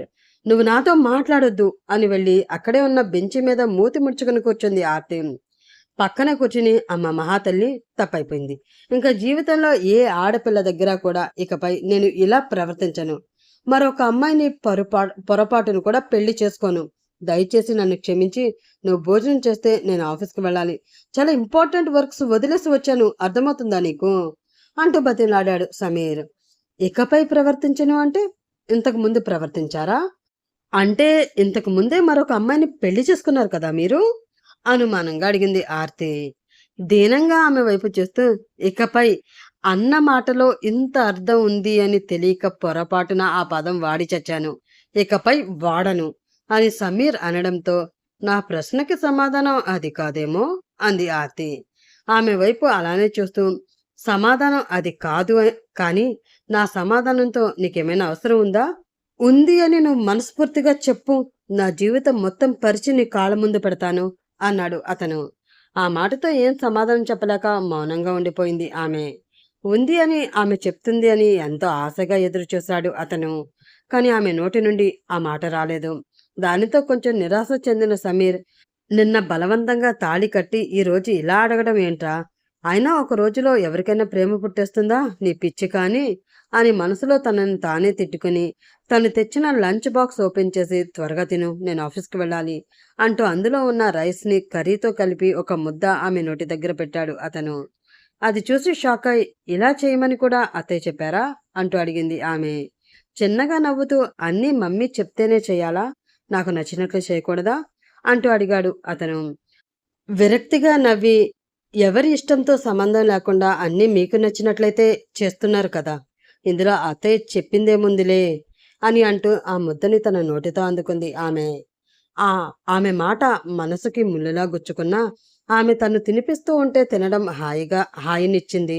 దాంతో మొత్తం ఆమెకి తినిపించి, జాగ్రత్త, ఏమైనా ప్రాబ్లం అయితే నాకు కాల్ చేయి, లేదు అంటే నాతో రావచ్చు కదా, ఈ రోజుకి రెస్ట్ తీసుకుని రేపు కాలేజీకి రావచ్చు అంటూ చెప్పాడు సమీర్. వద్దు, నువ్విచ్చిన ట్రీట్మెంట్తో కాలేజీలో అందరికీ కూడా ఒక క్లారిటీ ఈ పాటికే వచ్చేసింది కదా, ఇంకా ఎవరైనా సరే నీ భార్యని టచ్ చేసే ధైర్యం చేస్తారా, చిలిపిగా కళ్ళతో నవ్వుతూ అంది ఆమె. నీ భార్య అని ఆమె నోటి నుండి వచ్చిన ఆ పదం సమీర్ మనసుకి చాలా బాగా నచ్చింది. ఓకే, బాయ్, జాగ్రత్త అని చిన్నగా నవ్వుతూ చెప్పి అక్కడి నుంచి వెళ్ళిపోతూ ఉన్నాడు అతను. వెళుతున్న అతని వైపు అలా చూస్తూ ఉంది ఆమె. అప్పుడే ఆమె దగ్గరికి వచ్చిన ఆమె ఫ్రెండ్స్, ఏంటే ఒక్క రోజులోనే ఇంత మార్పు, నిన్న వచ్చి బలవంతంగా ముద్దు పెట్టుకున్న అతను ఈ రోజు వచ్చి ప్రేమగా ముద్దలు పెడుతున్నాడు, పగ నుంచి మీ పైన ప్రేమ వైపు టర్న్ అయ్యేటట్లు కనిపిస్తుందే అని ఫ్రెండ్స్ అనడంతో చిన్నగా సిగ్గుపడింది ఆర్తి. ఆ సిగ్గు చూసి ఆమెను ఏడిపిస్తూ ఉన్నారు ఆమె ఫ్రెండ్స్. అలా కొన్ని రోజులు గడిచిపోయాయి. ఆర్తి సమీర్ చాలా దగ్గరయ్యారు. అప్పుడప్పుడు చిలిపి తగాదాలు పెట్టుకుంటూనే సరదాగా రోజులను గడుపుతూ ఒకరికి ఒకరు చాలా దగ్గరైపోయారు. రోజు ఆర్తిని కాలేజీకి తీసుకువెళ్ళి తనే తీసుకువస్తూ ఉంటాడు సమీర్. ఆమె అల్లరి, అందం, అమాయకత్వం తనని ఉక్కిరి బిక్కిరి చేస్తూ ఉండడంతో తన మనసు ఆమెతో ప్రేమలో పడకుండా ఉండడం ఎలాగో అతనికి తెలియలేదు. ఆ మనసుని కంట్రోల్ చేయలేకపోయాడు. ముఖ్యంగా తనని చూడగానే ఆమె పెదవులపై వచ్చే సిగ్గుతో కూడిన నవ్వు అతన్ని పిచ్చివాణ్ణి చేస్తూ ఉంది. అలా ఉండగా ఒకరోజు కంపెనీకి సంబంధించిన టెండర్ వేయడానికి వేరే చోటికి వెళ్ళాడు సమీర్. అక్కడికి అదే టెండర్ వేయడానికి వచ్చాడు సుధీర్. అతన్ని చూసి మొహం చేదరింపుగా పెట్టుకుని అక్కడి నుంచి సమీర్ వెళ్ళిపోవడం గమనించి, ఒక్క నిమిషం సమీర్ అంటూ వెళ్ళి అతని దారికి అడ్డుగా నిలిచాడు సుధీర్. సీరియస్గా అతని వైపు చూస్తూ, ఏంటి కొత్తగా నా దారికి అడ్డుగా వచ్చావు, చాలా సీరియస్గా అడిగాడు సమీర్. నీతో ఒక్క నిమిషం మాట్లాడాలి అని అతను అనడంతో, ఏం మాట్లాడాలి అడిగాడు. స్వప్న గురించి చెప్పాడు సుధీర్. స్వప్న? ఎవరి స్వప్న? తను ఎవరో నాకు తెలియదే అన్నాడు సమీర్. చిన్నగా నవ్వి, తను ఎవరో నీకు తెలియకపోయినా తనకి నువ్వు బాగా తెలుసు. తను ఇప్పుడు ప్రెగ్నెంట్, మీ అందరినీ చూడాలి అంటుంది, రోజు ఏడుస్తూ ఉంటుంది. ఒక్కసారి తన గురించి ఆలోచించవచ్చు కదా. ఓకే, ఒప్పుకుంటాను, మేం చేసింది తప్పే. ఆ తప్పు మా ఇంట్లో జరిగే వరకు మాకు తెలియలేదు. ఒక ఆడపిల్ల మీద తన తల్లిదండ్రులు చాలా ఆశలు పెట్టుకుంటారు. ఆ ఆశలన్నీ కాలతన్ని తనకి నచ్చిన వాడితో ఆడపిల్లలు వెళ్ళిపోతే వాళ్ళ బాధ భరించరాని కష్టంగా ఉంటుంది అని నా చెల్లెలు నాకు ఎదురు తిరిగి మాట్లాడిన రోజే నాకు అర్థమైంది. నాకేం తక్కువ, ఆస్తి అంతస్తు అన్నీ ఉన్నాయి, తనని బంగారంలా చూసుకుంటాను అన్న ఆలోచనతో మీ ఇంటి నుంచి తనని తీసుకువెళ్ళాను. కానీ అలా తీసుకువెళ్ళిన ఆ రోజు నుంచి ఈ రోజు వరకు తన మొహంలో సంతోషం మాత్రం నేను చూడలేకపోయాను. ఈ ఆస్తి, ఐశ్వర్యం, చివరికి నా ప్రేమ ఏవి కూడా ఆమె మనస్ఫూర్తిగా నవ్వడానికి కారణం కాలేకపోయాయి. తప్పు చేశాను సమీర్, చాలా పెద్ద తప్పు చేశాను. తనని మీ నుంచి దూరం తీసుకువచ్చి సరిదిద్దుకోలేని తప్పు చేశాను. తనలాగే నా చెల్లెలు కూడా బాధపడుతుందన్న ఊహని కూడా నేను తట్టుకోలేకపోతున్నాను. అందుకే తనని తీసుకువెళ్దామని తన కాలేజీకి వచ్చాను. కానీ నేను అనుకుంటున్నట్లు నా చెల్లి బాధపడడం లేదు, చాలా సంతోషంగా ఉంది. బహుశా నీ ప్రేమ అలా ఉంటుందేమో సమీర్. చెల్లెలనైనా భార్యనైనా ప్రాణంగా చూసుకుంటావు అనుకుంటా. అందుకే నువ్వు లేని తను ఏడుస్తూ ఉంటే నువ్వు పక్కనే ఉండడంతో నా చెల్లెలు నవ్వుతూ ఉంది. ఇంత జరిగిన తర్వాత ఈ మాట చెప్పొచ్చో లేదో నాకు తెలియదు, కానీ చెప్తున్నాను. నా భార్య సంతోషమే నాకు కావాలి. తను నా దగ్గర ఉండి బాధపడుతూ బ్రతకడం కన్నా నీ దగ్గర ఉండి సంతోషంగా బ్రతికితే బాగుంటుంది అనిపిస్తుంది. ప్లీజ్ వచ్చి నీ చెల్లెల్ని తీసుకుని వెళ్ళిపో. ఇలా అన్నాను అని నువ్వేమీ అనుకోవద్దు. తను సంతోషంగా ఉండడమే నాకు కావాలి. తన ప్రేమ నాకు దూరమైనా తట్టుకోగలను, కానీ తన కళ్ళల్లో నీ కన్నీళ్లు చూస్తూ తట్టుకోలేకపోతున్నాను అని చెప్పి అక్కడి నుంచి భారమైన గుండెతో వెళ్ళిపోయాడు సుధీర్. దానితో ఆలోచనలో పడిన సమీర్ అలా ఆలోచిస్తూనే ఇంటికి చేరుకున్నాడు. తన రూమ్ బాల్కనీ నుండి బయటికి చూస్తూ ఉన్న ఆర్తికి అతను రావడం కనిపించడంతో, ఈ రోజు ఏంటి సార్ గారు త్వరగా వచ్చేశారు అని నవ్వుతూ కిందకి పరిగెత్తుకుంటూ వెళ్ళి అతనికి ఎదురు వచ్చి, ఏంటి ఈరోజు ఎంత త్వరగా వచ్చేసావు? ఎలాగో త్వరగా వచ్చేసావుగా, మనం బయటకు వెళ్దామా? ఇంట్లో ఒకటే బోర్గా ఉంది అంటూ అడిగింది ఆమె. వెళదాం, రెడీ అవ్వు అంటూ చెప్పాడు సమీర్. ఎక్కడికి? సినిమాకా, పార్కా, లేక ఎగ్జిబిషన్కా? ఎగ్జిబిషన్ జరుగుతుందంట, అక్కడికి వెళ్దామా అంటూ అడిగింది ఆమె. ఎక్కడికైనా నేను తీసుకువెళ్తాను కదా, ముందు వెళ్ళి నువ్వు రెడీ అవ్వు అంటూ చెప్పాడు సమీర్. సరే, 5 నిమిషాల్లో రెడీ అయి వస్తాను అని చెప్పి తన గదిలోకి వెళ్ళింది ఆమె. దానితో ఆలోచిస్తూ అక్కడే ఉన్న సోఫాలో కూర్చున్నాడు అతను. అతని మొహం డల్గా ఉండడంతో, ఏమైందిరా అంటూ అడిగింది భానుమతి. ఏమీ లేదమ్మా అని అతను అంటూ ఉండగానే రెడీ అయి కిందకి వచ్చింది ఆర్తి. నేను రెడీ అని ఆమె అనడంతో, మేము బయటకు వెళ్ళి వస్తామమ్మా అని చెప్పి ఆమెను తీసుకుని బయటకు వెళ్ళాడు సమీర్. అతను ఏమీ లేదని ఎంతగా చెప్పినా కూడా అతని మొహంలో కనిపిస్తున్న బాధ ఆ తల్లి మనసుకి తెలిసింది. ఎందుకు వీడు ఇంతగా బాధపడుతున్నాడు? ఏదో చెయ్యకూడని పని ఏదో చేస్తున్నట్లున్నాడు అనిపిస్తుంది. ఏం చేస్తున్నాడు? తనని ఎక్కడికి తీసుకువెళుతున్నాడు అని ఆలోచిస్తూ అక్కడే కూర్చుండిపోయింది భానుమతి. ఒక పావుగంట తర్వాత ఆ కారు వచ్చి ఒక ఇంటి ముందు ఆగింది. ఆ కారు నుంచి ఆ ఇంటిని చూసిన ఆర్తి ఆనందానికి అవధులు లేకుండా పోయాయి. ఇది నిజమేనా? నువ్వు నన్ను మా ఇంటికి తీసుకువచ్చావా? ఆశ్చర్యంగా అడిగింది ఆర్తి. అవును, దిగు అన్నాడు అతను. దాంతో డోర్ తీసుకుని కిందకి దిగిన ఆర్తి, అమ్మా అమ్మా అంటూ అరుస్తూ లోపలికి పరుగుపెట్టింది. అప్పటికే కూతురి మీద బెంగగా ఉన్న వాసుదేవ్, జయంతి కూతురు పిలుపు వినిపించడంతో పరిగెత్తుకుంటూ వచ్చి ఆమెని గట్టిగా హత్తుకున్నారు. వాళ్ళని పట్టుకుని ఏడుస్తూ ఉంది ఆర్తి. ఆమె పిలుపు పైన గదిలో ఉన్న సుధీర్ ఇంకా స్వప్నలకి కూడా వినిపించడంతో వాళ్ళు కిందకి వచ్చారు. అక్కడ నిలబడి ఉన్న సమీర్ని చూసి అన్నయ్య అంటూ దగ్గరికి వెళ్ళింది స్వప్న. కానీ అతని మొహం సీరియస్గా ఉండడంతో అడుగు ముందుకు వేయలేకపోయింది. అక్కడ ఉన్న సుధీర్ని చూసి, నీ చెల్లెల్ని తీసుకువచ్చి నీకు అప్పచెప్పాను, ఇంకా నా చెల్లెల్ని తీసుకువెళ్ళిపోతున్నాను అని చెప్పాడు సమీర్. ఆ మాటతో అక్కడ ఉన్నవారంతా నిర్ఘాంతపోయారు. ఎక్కువ ఆశ్చర్యపోయింది ఆర్తి. నీళ్లు నిండిన కళ్ళతో అతన్ని చూస్తూ అలా బొమ్మలా ఉండిపోయింది. స్వప్న చేయి పట్టుకుని బయటికి తీసుకువెళుతూ ఉన్నాడు సమీర్. ఆర్తి కోసం ఆ కుటుంబం ఎంతగా బెంగపెట్టుకుందో, ఎంతగా ఏడుస్తూ ఉందో తెలిసిన స్వప్న మరేమీ మాట్లాడడం లేదు. మౌనంగా అతని వెనక నడుస్తుంది. బాధనగా అతని వైపు చూస్తూ, మన మధ్య ఉన్న బంధం ఇదేనా? నా మీద నీకు ఎలాంటి ప్రేమ లేదా అని మనసులో అనుకున్న ఆర్తికి అసలు కళ్ళల్లో నీళ్లు ఆగడం లేదు. నిర్దాక్షిణంగా తనని వదిలి వెళ్ళిపోతున్న భర్త వైపు అలా చూస్తూ ఒక్కసారిగా కుప్పకూలింది ఆమె. ఆమె దగ్గరికి వెళ్ళి ఆమెను గట్టిగా పట్టుకుని, ఐఎమ్ సో సారీరా, నా వల్ల నీకు ఇన్ని కష్టాలు. నేను స్వప్నని తీసుకుని వెళ్ళమని చెప్పాను, కానీ నిన్ను ఈ ఇంట్లో వదిలేయమని సమీర్కి చెప్పలేదురా. కానీ తను ఎందుకు ఇలా చేశాడో నాకు అర్థం కావడం లేదు. బహుశా నా మీద కోపంతో పెళ్లి చేసుకున్నాడు కదా, అందుకే ఇలా చేసి ఉంటాడు అని ఆమెను ఓదారుస్తూ ఉన్నాడు సుధీర్. కానీ ఆ మాటలేమీ ఆర్తికి వినిపించడం లేదు. అతనిపై ఆమె పెంచుకున్న ప్రేమ, అతను తనని ఇక్కడ వదిలి వెళ్ళిపోవడం, కనీసం వెళ్ళేటప్పుడు ఒక్కసారి కూడా తన వైపు తిరిగి చూడకపోవడం ముళ్ళిలా ఆమె మనసులో గుచ్చుతూ ఉంటే ప్రాణమున్న శవంలా అలా చూస్తూ ఉండిపోయింది. అంతే. కార్ సౌండ్ వినిపించడంతో బయటికి చూసిన ఆమెకి స్వప్నని తీసుకుని లోపలికి వస్తూ కనిపించాడు సమీర్.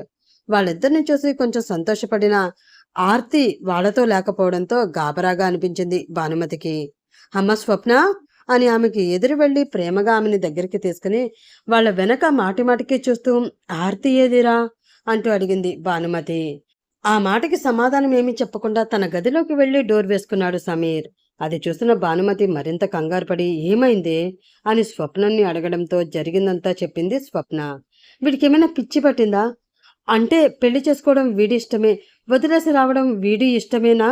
ఆ అమ్మాయికంటూ ఒక ఇష్టం ఉంటుంది అని, దానిని గౌరవించాలి అన్న బుద్ధి లేదా వీడికి? ఉండు, వీడి సంగతి చెప్తాను అని భానుమతి పైకి వెళుతూ ఉండగా ఆమె చెయ్యి పట్టుకుని ఆపి, అమ్మా ప్లీజ్, నువ్వు వాడినేమీ అనకు. హాతి కోసం అక్కడ కూడా చాలా బెంగ పెట్టుకున్నారు. కొన్ని రోజులు తనని అక్కడే ఉండనివి. అంతకీ వీడు మనసు మారి ఆ అమ్మాయిని తీసుకురాకపోతే అప్పుడు మాట్లాడదాం మనం అని స్వప్న అనడంతో, ఏం మాట్లాడతావే? అయినా నీ మొగుడిని వదిలి నువ్వెందుకు వచ్చావు అతను కావాలనే వెళ్ళావు కదా, మరి అతనితోటే సంతోషంగా ఉండాలి కదా. అలా కాకుండా వీడు రమ్మనగానే వచ్చేయడానికి సిగ్గులేదా నీకు అంటూ తిట్టింది భానుమతి. ఆ మాటతో స్వప్నకి కూడా కళ్ళల్లో నీళ్లు వచ్చాయి. అమ్మా అంటూ ఆమెని గట్టిగా హత్తుకుని, నాకు కూడా సుధీర్ని వదిలి రావాలి అని లేదమ్మా. అలానే మీకు దూరంగా ఉండాలి అంటే ప్రాణం పోతున్నట్లు అనిపిస్తుంది. నా ప్రాణమైన మీ ఇద్దరిలో ఎవరినో ఒకరినే నా దగ్గర ఉండాలి అంటే నేను ఎవరిని ఎంచుకోవాలో నువ్వే చెప్పు. పైగా ఆర్తి కోసం వాళ్ళ అంతగా బాధపడుతూ ఉంటే తను వాళ్ళకి దూరం అవ్వడానికి కారణం నేనే అని తెలిసి వాళ్ళు నన్ను ఏమీ అనకుండా ప్రేమగా చూసుకుంటున్న ప్రతిసారి నాకు చాలా బాధగా ఉంటుందమ్మా. భరించలేకపోతున్నాను. అందుకనే వచ్చేసాను అంటూ చెప్పింది స్వప్న. ఆమెను ప్రేమగా ఓదార్చి, సరే ఈ విషయం గురించి నువ్వు ఎక్కువగా ఆలోచించకు. ఏం చెయ్యాలో ఎలా చెయ్యాలో నేను చూసుకుంటాను. వెళ్ళి ఫ్రెష్ అయ్యిరా, భోజనం చేదువు గాని అంటూ ఆమెను గదిలోకి పంపించి ఆలోచిస్తూ కూర్చుంది భానుమతి. గదిలోకి వెళ్ళిన సమీర్కి ఆ గదిలో ఏ మూలలో చూసినా కూడా ఆర్తినే కనిపిస్తూ ఉంది. ఆమెని మిస్ అవుతున్న ఫీలింగ్ మనసులో చాలా గట్టిగా ఉండడంతో అతని కళ్ళలో నీళ్లు కూడా తిరిగిపోతున్నాయి. అయినా కూడా తన బాధని కంట్రోల్ చేసుకుంటూ అసలు ఏమి జరగనట్లు ప్రవర్తిస్తూ 2 రోజులు గడిపేశాడు సమీర్. మరో పక్కన ఆర్తి పరిస్థితి కూడా అలానే ఉంది. రెడీ అయ్యి ఆఫీస్కి వెళుతూ ఉన్న అతన్ని చూసి, రే నీతో మాట్లాడాలిరా అని భానుమతి అడిగినా కూడా, నాకు టైం లేదా మమ్మీ అని చెప్పి మ్యాక్సిమం బయటే ఉంటూ ఎప్పుడో అర్ధరాత్రి దాటిన తర్వాత ఇల్లు చేరుకుని మళ్ళీ తెల్లవారకు ముందే వెళ్ళిపోతున్నాడు సమీర్. కొడుకు ప్రవర్తన అంతు చెక్కకపోవడంతో భానుమతి, ప్రభాకర్ రావు తలలు పట్టుకున్నారు. స్వప్న అయితే కంటికి రెస్ట్ ఇవ్వకుండా ఏడుస్తూనే ఉంది. తన కన్నీళ్లు తన కన్నవాళ్ళకి తెలియకూడదని ఎంతో కంట్రోల్ చేసుకుందాం అనుకున్నా కూడా ఆమె మనసు తెలిసిన వాళ్ళిద్దరూ కూడా ఆమె ఎంత బాధపడుతుందో అర్థం చేసుకుని మరింత కృంగిపోతూ ఉన్నారు. మరోవైపు సుధీర్, ఆర్తి పరిస్థితి కూడా అలానే ఉంది. ఏదో స్వప్న సంతోషం కోసం ఆమె పుట్టింటికి పంపాడు కానీ ఆమె లేని ఆ ఇల్లు తనకి ఇల్లులా కనిపించడం లేదు, నరకంలా కనిపిస్తుంది. ప్రతి క్షణం ఆమె ఆలోచనలే, ఆమె ఊహలే. ఆర్తి అయితే కోపంతో రగిలిపోతుంది. సమీర్తో గడిపిన ప్రతి క్షణం గుర్తు వస్తూ ఉంటే అతన్ని చంపేయాలి అన్నంత కోపం వస్తుంది. నేను అడిగానా నిన్ను నన్ను పెళ్లి చేసుకోమని, నా మనసులో ప్రేమ పుట్టేలా చేయమని, నా ఊహలు మొత్తం నువ్వే నిండిపోవాలి అని? ఏ రోజు అడగలేదు కదా. అసలు నువ్వు ఎవరో కూడా నాకు తెలీదు. అలాంటిది ఒకరోజు గాలి తుఫాన్లా నా జీవితంలోకి వచ్చి అల్లకల్లోలం చేసి వెళ్ళిపోయావు. అసలు నీకు మనసే లేదురా రాక్షసుడా అని తిట్టుకుంటూ అవకాశం వస్తే అతన్ని చంపేయాలి అన్నంత కోపంతో, మరింత బాధతో ఎక్కువ శాతం గదిలోనే గడుపుతూ ఉంది ఆమె. ఒకరోజు సాయంత్రం త్వరగా ఇంటికి వచ్చిన సమీర్ మమ్మీ మమ్మీ అంటూ గట్టిగా అరుస్తూ ఉన్నాడు. తనకు మాట్లాడే అవకాశం కూడా ఇవ్వని కొడుకు మీద అప్పటికే కోపంగా ఉన్న భానుమతి అతని పిలుపు వినిపించినా ముందు పెద్దగా రియాక్ట్ అవ్వలేదు. ఇంకా లాభం లేదు అని అనుకున్న సమీర్ ఆమె గదిలోకి వచ్చి పడుకున్నా ఉన్న ఆమెను చూసి, ఏంట మమ్మీ ఈ టైంలో పడుకున్నావు అంటూ అడిగాడు. పడుకోవడానికి కూడా ఒక టైం ఉంటుంది అని నాకు తెలియదులే. ఆ టైం ఏంటో చెప్తే రేపటి నుంచి ఆ టైంలోనే పడుకుంటాను అంది ఆమె. అబ్బో కొంచెం ఘాటుగానే ఉందే అని అనుకుని, సరే ఆ టైమింగ్స్ గురించి తర్వాత మాట్లాడుకుందాం కానీ ముందు నువ్వు లేచి అర్జెంటుగా రెడీ అవ్వు, మనం బయటకు వెళ్ళాలి అంటూ చెప్పాడు సమీర్. ఎక్కడికి అడిగింది ఆమె. ఏ చెప్తాను కానీ రావా అన్నాడు అతను. చెప్పినా రాను అంది ఆమె. రావాలమ్మా, తప్పదు, చాలా ఇంపార్టెంట్ విషయం. నువ్వు లేకుండా నేనొక్కడే వెళ్తే అంత బాగోదు. నువ్వు తప్పకుండా రావాలి అని ఆమెకు చెప్పి, డాడీ స్వప్నకి హాస్పిటల్లో అపాయింట్మెంట్ తీసుకున్నాను, మీరు తనని తీసుకుని వెళ్ళండి అంటూ చెప్పాడు సమీర్. హాస్పిటల్ అపాయింట్మెంట్ తీసుకోవడం ఏంట్రా, తనకేమైంది అంటూ కంగారుగా అడిగాడు ప్రభాకర్ రావు. భానుమతి మొహంలో కూడా అదే కంగారు ఉంది. మీరంత టెన్షన్ పడవలసిన అవసరం ఏమీ లేదు, తనకేమీ కాలేదు, తను ప్రెగ్నెంట్, జనరల్ చెకప్కి తీసుకువెళ్ళాలి అంటూ చెప్పాడు సమీర్. ఆ మాటతో ఒక్కసారిగా ఇద్దరి మొహాలు ఆనందంతో విచ్చుకున్నాయి. నిజంగానా అని వాళ్ళిద్దరూ అడగడంతో, నిజమే, అంతేకాదు రేపొద్దున తనకి సీమంతం, కొందరిని పిలవాలి, నువ్వు త్వరగా రెడీ అయితే వెళ్దాము మమ్మీ అంటూ చెప్పాడు సమీర్. కొందరు అంటే అందులో వాళ్ళ అత్తవారి వాళ్ళు కూడా ఉన్నారు కదా అని అనుమానంగా అడిగింది భానుమతి. ఆమె వైపు దీక్షణంగా చూస్తూ, నీ కొడుకు మరీ అంత దుర్మార్గుడు కాదు మమ్మీ. వాళ్ళ ఆయన వచ్చి మీ చెల్లెల్ని తీసుకువెళ్ళిపోండి, తను ఎక్కడున్నా సంతోషంగా ఉండడమే నాకు కావాలి అని అనడంతో కోపం వచ్చింది. సర్లే, నా చెల్లెలు లేకుండా ఎన్ని రోజులు ఉంటాడో చూద్దాము అని తనని నాతో తీసుకువచ్చాను, అంతేకాని వాళ్ళిద్దరిని విడదీసే ఉద్దేశం నాకేమీ లేదు. నువ్వు త్వరగా రెడీ అయితే చేయవలసిన పనులు చాలా ఉన్నాయి అన్నాడు సమీర్. వాళ్ళిద్దరిని సరేరా, మరి మీ ఇద్దరి సంగతేంటి? ఆర్తిని ఎందుకు అక్కడ వదిలేసొచ్చావు? అంటూ అడిగింది భానుమతి. ఆ మాటకి ఏమీ సమాధానం చెప్పలేదు సమీర్. చెప్పరా అని ఆమె అనడంతో, నేనేమి తనని తన ఇష్టంతో ఇక్కడికి తీసుకురాలేదు మమ్మీ. అలాంటప్పుడు ఎలా ఇక్కడ ఉంచగలను? తను ఏ రోజైతే తన ఇష్టంతో ఈ ఇంటికి వస్తుందో అప్పుడే తనని నేను మనస్ఫూర్తిగా నా భార్యగా స్వీకరించగలను. అప్పటి వరకు తను అక్కడే ఉంటుంది అంటూ చెప్పాడు సమీర్. ఆ మాట విని ఏడ్చినట్లుంది. నీ మనసులో ప్రేమ చెప్పకుండా దానికి ఎలా తెలుస్తుందిరా? ఎలా నీ దగ్గరికి వస్తుంది? అంటూ అడిగింది భానుమతి. వస్తుంది మమ్మీ. తన మనసులో నాపై ప్రేమ ఉంటే తప్పకుండా వస్తుంది. చూస్తూ ఉండండి అని చెప్పి అక్కడి నుంచి వెళ్ళిపోయాడు సమీర్. దాంతో ఏంటో వీడి ఆలోచనలు ఒక్కటి సరిగ్గా అర్థమై చావవు అని తిట్టుకుంటూ రెడీ అవడంలో పడిపోయింది భానుమతి. ఒక అరగంట తర్వాత గుమ్మంలో నిలబడిన సమీర్ భానుమతిని ఆశ్చర్యంగా చూస్తూ ఉన్నారు జయంతి వాసుదేవ్. బాగున్నారా వదినా అని భానుమతి పలకరించడంతో స్పృహలోకి వచ్చి, హా రండి వదినా రండి అంటూ వాళ్ళని లోపలికి ఆహ్వానించింది జయంతి. మా అల్లుడి గారు ఇంట్లో లేరా అంటూ ఆమె అడగడంతో, ఇలా కూర్చోండి వదినా, పైన ఉన్నాడు, పిలుస్తాను అని రే సుధీర్ అంటూ పిలిచింది జయంతి. ఆ పిలుపు వినిపించుకుని కిందకి వచ్చిన సుధీర్ అక్కడ వాళ్ళని చూసి షాక్ అయ్యాడు. అతని కళ్ళు వెంటనే స్వప్న కోసం వెతికాయి. కానీ ఆమె కనిపించకపోవడంతో కొంచెం అప్సెట్ అయ్యాడు. అన్నయ్య గారు రాలేదా వదిన గారు అని జయంతి అడగడంతో, వచ్చేవారే, కానీ స్వప్నని రెగ్యులర్ చెకప్కి హాస్పిటల్కి తీసుకువెళ్ళాలి కదా, అక్కడికి వెళ్ళారు అని అంటూ మాటల్లో పడింది భానుమతి. ఏంటి బావా అంత షాక్ అయి చూస్తున్నావు? వదిలిపోయింది అనుకుంటున్న బాధ మళ్ళీ మొదలవుతుంది అని బాధపడుతున్నావా ఏంటి? చిన్నగా అడిగాడు సమీర్. బాధ ఏంటి? అయోమయంగా అడిగాడు సుధీర్. అదే నా చెల్లెల బాధ అని సమీర్ అనడంతో, నీ చెల్లెలు నాకు బాధ కాదు సమీర్, నా ప్రాణం. తను మళ్ళీ నా జీవితంలోకి వస్తుంది అంటే నాకు అంతకు మించిన ఆనందం మరొకటి ఉంటుందా చెప్పు అని సుధీర్ అనడంతో, అయితే ఇంకా లేట్ ఎందుకు, మాతో పాటు వచ్చి రేపొద్దున స్వప్నకి సీమంతం చేస్తున్నాం. ఆ తర్వాత అన్ని లాంఛనాలతో నీ భార్య నీ దగ్గరికి వస్తుంది అని చెప్పాడు సమీర్. నమ్మలేనట్లు అతని వైపు చూశాడు సుధీర్. చిన్నగా నవ్వుతూ, దాన్ని ఇంట్లోంచి తీసుకువచ్చేసి నాకు అంత బాధని పరిచయం చేసిన నిన్ను అంత ఈజీగా వదిలేస్తానని ఎలా అనుకుంటున్నావు? నీకెంతో కొంత బాధని పరిచయం చెయ్యాలి కదా అని అంటూ చిన్నగా కన్ను కొట్టాడు సమీర్. ఆ మాటకి చిన్నగా నవ్వుకుని, నాకు బాధ పరిచయం చెయ్యాలి అన్న ఉద్దేశంతో నువ్వు అగాధంలోకి కూరుకుపోయావు బావా. మా ఇంట్లో మా చెల్లెలు అతి పెద్ద రాక్షసి. దాన్ని చేసుకున్న వాడి పరిస్థితి ఏంటి అని చిన్నప్పటి నుంచి నేను చాలా బాధపడేవాడిని, భయపడేవాడిని. ఇప్పుడు నిన్ను చూస్తూ ఉంటే చాలా జాలిగా ఉంది అని అతను అనడంతో, నువ్వేమీ అంత జాలి పడవలసిన అవసరం లేదులే. నీ చెల్లిని ఎలా కంట్రోల్ పెట్టుకోవాలో నాకు బాగా తెలుసు అంటూ ఫోర్స్ కొట్టాడు సమీర్. అవునా, సరే అది చూద్దాం అని సుధీర్ అనడంతో, ఇంతకీ ఏది ఆ రాక్షసి? వచ్చిన దగ్గర నుంచి కనిపించడం లేదు అని అడిగాడు సమీర్. పైన గదిలో ఉంది. నువ్వు వదిలేసి వెళ్ళిపోయినప్పటి నుంచి ఆ గది నుండి అది బయటికి రావడం లేదు. ఎప్పుడో అమ్మా నాన్నల బలవంతం మీద చాలా తక్కువగా వస్తుంది. ఎప్పుడైనా అమ్మా నాన్న బాధపడతారని వచ్చి ఒక 5-10 నిమిషాలు అలా కూర్చుని ఏదో తిన్నాను అన్న పేరుకి తినేసి వెళుతుంది తప్ప అది చాలా బాధపడుతుంది. ఒకసారి వెళ్ళి మాట్లాడు అంటూ చెప్పాడు సుధీర్.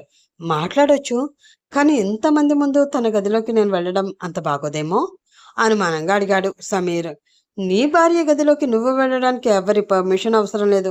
నువ్వెళ్ళు, నిన్ను ఎవ్వరు ఆపరు సరికదా. నువ్వు ఎలా ఆ గది నుండి బయటికి తిరిగి వస్తావా అని కంగారు పడతారు అంటూ చెప్పాడు సుధీర్. ఆ మాటతో అతని వైపు చూసి, చాలా ఎక్కువ బిల్డప్లు ఇస్తున్నావు.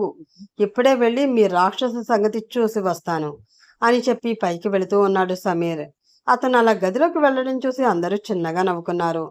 ఇక్కడ ఇన్ని గదులు ఉన్నాయి, ఈ గదిలో నా రాక్షసి ఏ గదిలో ఉంది అని అనుకుంటూ అన్ని రూమ్స్ చెక్ చేసుకుంటూ వెళుతూ ఉన్న సమీర్కి ఒక రూమ్లో బెడ్పై బోర్లా పడుకుని ఏడుస్తూ ఏదో ఆలోచిస్తూ కనిపించింది ఆర్తి. అది చూసిన సమీర్కి చాలా బాధగా అనిపించింది. పాపం పిచ్చిది, నా మీద ఎంత బెంగ పెట్టుకుందో.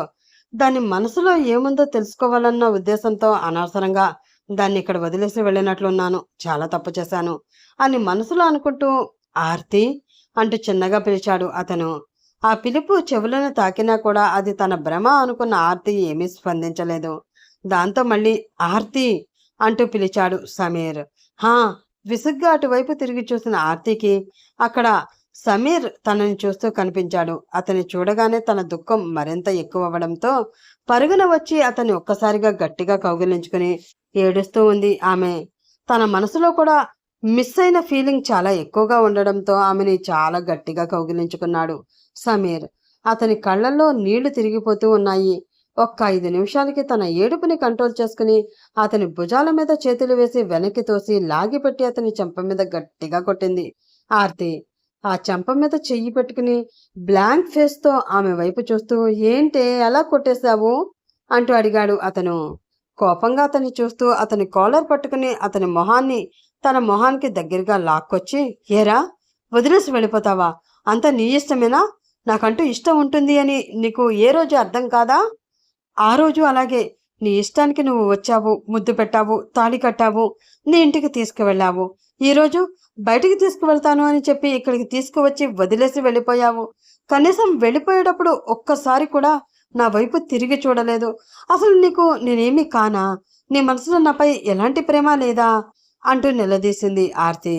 ఆ మాటతో ఆమెని తన మీదకి లాక్కొని గట్టిగా పట్టుకుని, నీ మీద ప్రేమ లేకపోతే ఇప్పుడు ఎందుకు వస్తానే? ఆ రోజు ఇక్కడ వదిలేసి వెళ్ళింది నిన్ను కాదు, నా ప్రాణాన్ని. వెళ్ళేటప్పుడు ఒక్కసారి వెనక్కి తిరిగి చూస్తే నిన్ను వదిలి వెళ్ళలేనేమో అని భయం వేసిందే. అందుకనే తిరిగి చూడలేదు. నీ ఇష్టం లేకుండా బలవంతంగా నా ఇంటికి తీసుకువెళ్ళాను. నేను కట్టిన తాళికి నువ్వు విలువ ఇచ్చి అక్కడే ఉన్నావు. ఒక కోడలిగా వచ్చి అందరితో కలిసిపోయి కూతురిగా మారావు. అక్కడ నువ్వు ఎంత హ్యాపీగా ఉన్నట్లు కనిపించినా కూడా నీ కళ్ళల్లో ఏదో తెలియని బాధ నాకు కనిపిస్తూనే ఉండేది. ఆ బాధకి కారణం నేనే అన్న భావన నన్ను రోజు రోజుకి కృంగతీస్తూ ఉంది. ఆ బాధని భరించలేక నిన్నిక్కడికి తీసుకువచ్చి వదిలేశాను. కేవలం వదిలిపెట్టాను అంతే, వదిలించుకోవాలి అని అనుకోలేదు. కొన్ని రోజులు దూరంగా ఉంటే మన మనసులో ఉన్న ఫీలింగ్ ఏంటో మనకి అర్థమవుతుంది. అసలు మనది ప్రేమో అట్రాక్షనో అన్న దానిలో క్లారిటీ వస్తుంది అని అనుకున్నాను. కానీ నిన్ను వదిలి ఉండడం చాలా కష్టము అని నాకు ఈ 4 రోజుల్లో తెలిసింది. ఒక రకంగా నరకం చూశాను. నిన్ను వదిలి ఉండలేను Aarti. I love you. I love you so much. నేను చేసిన ప్రతి పనికి సారీ చెప్తున్నాను.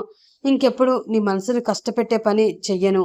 ప్లీజ్ నాతో వచ్చేరా, తీసుకువెళ్ళిపోతాను అంటూ అడిగాడు సమీర్. నేను రాను. నువ్వు కూడా ఎప్పుడు నా దగ్గరికి రావద్దు, వెళ్ళిపో కోపంగా చెప్పింది ఆర్తి. ఏంటి, నిజంగానే వెళ్ళిపోనా? ఆమె వైపే చూస్తూ అడిగాడు అతను. చెప్తున్నాను కదా వెళ్ళిపోమని, మళ్ళీ అందులో అబద్ధాలు నిజాలు ఏంటి? వెళ్ళిపో నువ్వు ముందు ఇక్కడి నుంచి అంది ఆర్తి. చిన్నగా నవ్వుకుని ఆమె చెయ్యి పట్టుకుని తన మీదకి లాక్కొని ఆమె నడుం చుట్టూ చేతులు వేసి తన కౌగిలిలో బంధించి ఆమె కళ్ళల్లోకి సూటిగా చూస్తూ, ఏది నా కళ్ళలోకి చూస్తూ ఆ మాట చెప్పు, వెళ్ళిపోతాను, మళ్ళీ ఎప్పటికీ రాను అన్నాడు అతను. అతని కళ్ళలోకి చూసి, వెళ్ళిపో అని చిన్నగా అంటూ కళ్ళు దించేసింది ఆర్తి. అలా కాదమ్మా, నా కళ్ళలోకి సూటిగా చూస్తూ, నువ్వు నాకు అవసరం లేదు, వెళ్ళిపో అని అరిచి చెప్పు, వెళ్ళిపోతాను. ఆమె గెడ్డెం కింద చెయ్యి పెట్టి తల పైకి ఎత్తి అన్నాడు అతను. దానితో అతని వైపు చూస్తూ, అవసరం లేదు, వెళ్ళిపో అని అంటూ అతని మెడ చుట్టూ తన చేతులు వేసి గట్టిగా కౌగిలించుకుంది ఆర్తి. చిన్నగా నవ్వుకుంటూ, వెళ్ళిపో అంటూ ఇంత గట్టిగా పట్టుకుంటావేంటే? నువ్వు ఇలా పట్టుకుంటే మరి నేను ఎలా వెళ్ళేది అన్నాడు అతను. ఎలా అయినా వెళ్ళొచ్చు, నన్ను వదిలి వెళ్ళిపోవడమే కదా నీకు కావాల్సింది. ఏదో ఎవరి మీదో కోపంతో నా మెడలో తాళి కట్టావు, కానీ నువ్వేమైనా నన్ను ప్రేమించావా, ప్రేమగా దగ్గరికి తీసుకున్నావా, ఒక్కసారైనా నన్ను మనిషిలా చూసావా అంటూ అడుగుతున్న ఆమె కళ్ళల్లోని నీళ్లు జారి ఆమె అతని భుజం మీద పడ్డాయి. దానితో అతని మనసు బాధతో మిల్లిపడింది. ఐఎమ్ సో సారీరా, నిన్ను బాధ పెట్టాలని నువ్వంటే ఇష్టం లేక కాదు. నిన్ను చూసిన మొదటి క్షణమే నీతో ప్రేమలో పడిపోయాను. నీకు దూరంగా ఉండలేక కనీసం అమ్మాయిల వైపు కూడా కన్నెత్తి కూడా చూడని నేను అంతమంది ముందు నిన్ను ముద్దు పెట్టుకున్నాను. కానీ ఆ తర్వాత ఆలోచిస్తే నా మీద నాకే అసహ్యం వేస్తుంది. ఒక ఆడపిల్లతో ఇలా ఎలా ప్రవర్తించాను ఏంటో అన్న గిల్టీ ఫీలింగ్ నన్ను నీకు దగ్గర కానివ్వకుండా ఆపింది.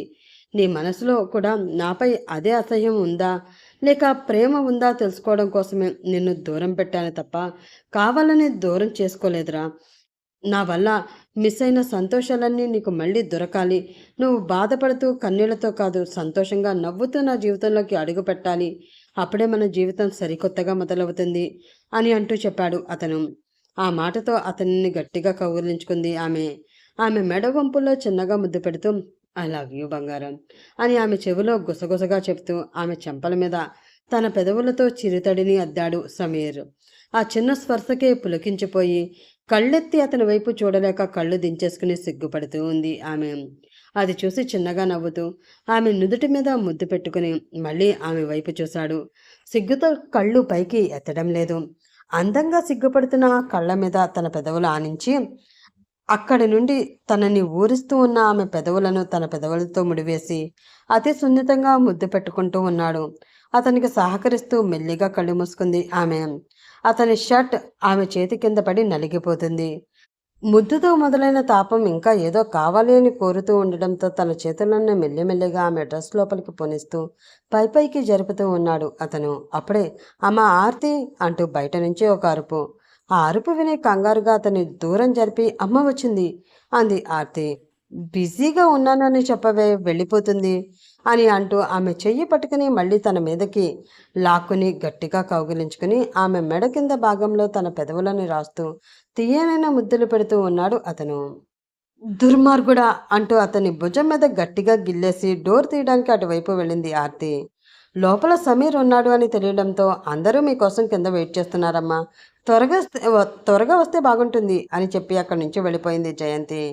డోర్ తీయడానికి చెయ్యి పెట్టి ఆ మాట విని తీయకుండా ఆగిపోయి వెనక్కి తిరిగి కోపంగా సమీర్ వైపు చూసింది ఆమె.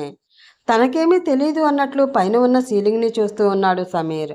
కింద అందరూ ఉన్నారని తెలిసి కూడా వాళ్ళ ముందే నువ్వు నా గదిలోకి వచ్చావా అరిచింది ఆర్తి. చాలా క్యూట్గా స్మైల్ ఇస్తూ నా పెళ్ళం గదిలోకి నేను వచ్చాను, దానికి ఎవరి పర్మిషన్ కావాలి నాకు? అయినా బయట ఎంతమంది ఉంటే నాకేంటి? ఎవరైనా నన్ను ఈ గదిలోకి రాకుండా ఆపగలరా? అంత ధైర్యం ఉందా? ఉంటే రమ్మను, చూస్తాను అంటూ తన షర్ట్ స్లీవ్స్ మడత పెడుతూ అడిగాడు సమీర్. చాలా సీరియస్గా అతని వైపు చూస్తూ ఇప్పటికే 3 సార్లు నా చేతిలో నీ చెంప పగిలింది, మరొకసారి పగలగొట్టుకోవాలి అని ఉందా నీకు?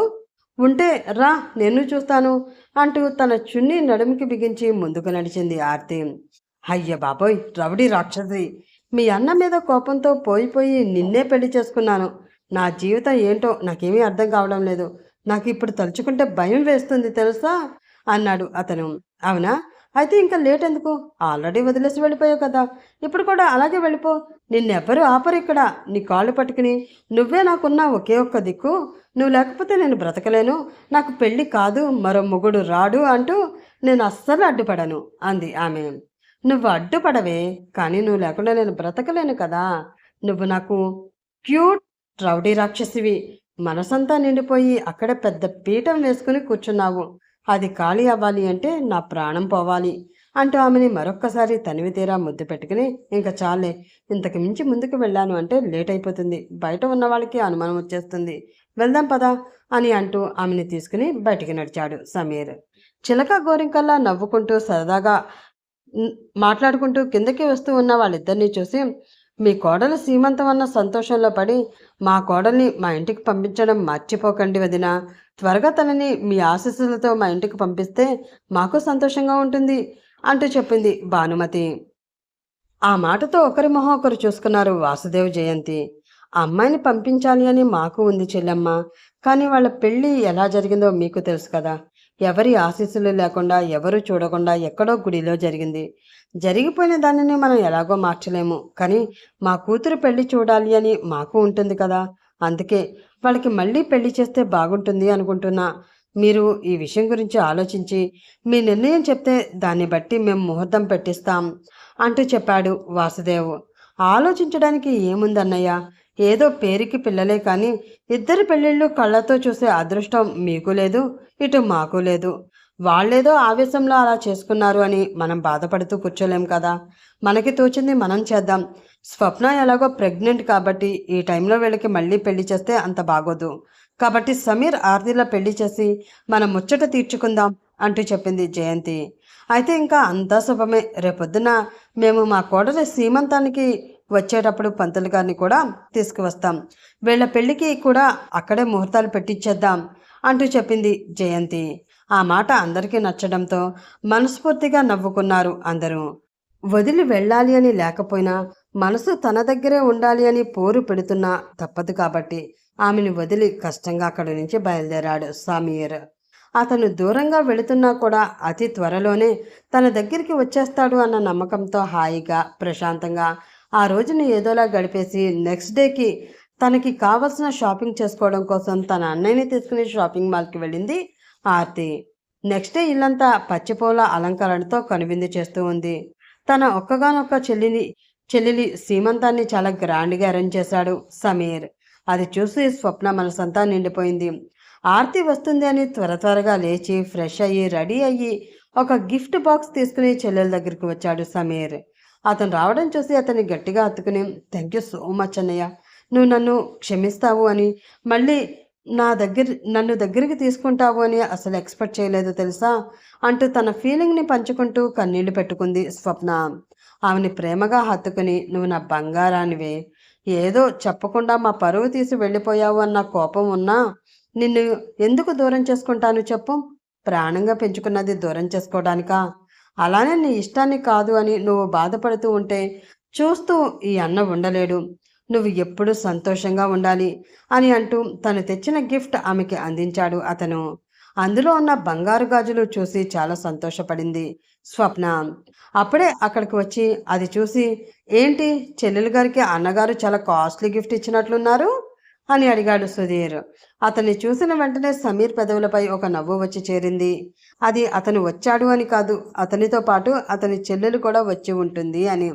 రా బావా, నీ గురించే మాట్లాడుకుంటున్నాం, మీరు ఇద్దరు మాట్లాడుకుంటూ ఉండండి, నేను ఇప్పుడే వస్తాను అని 2 ముక్కలు చెప్పేసి బయటకు వెళ్ళిపోయాడు అతను.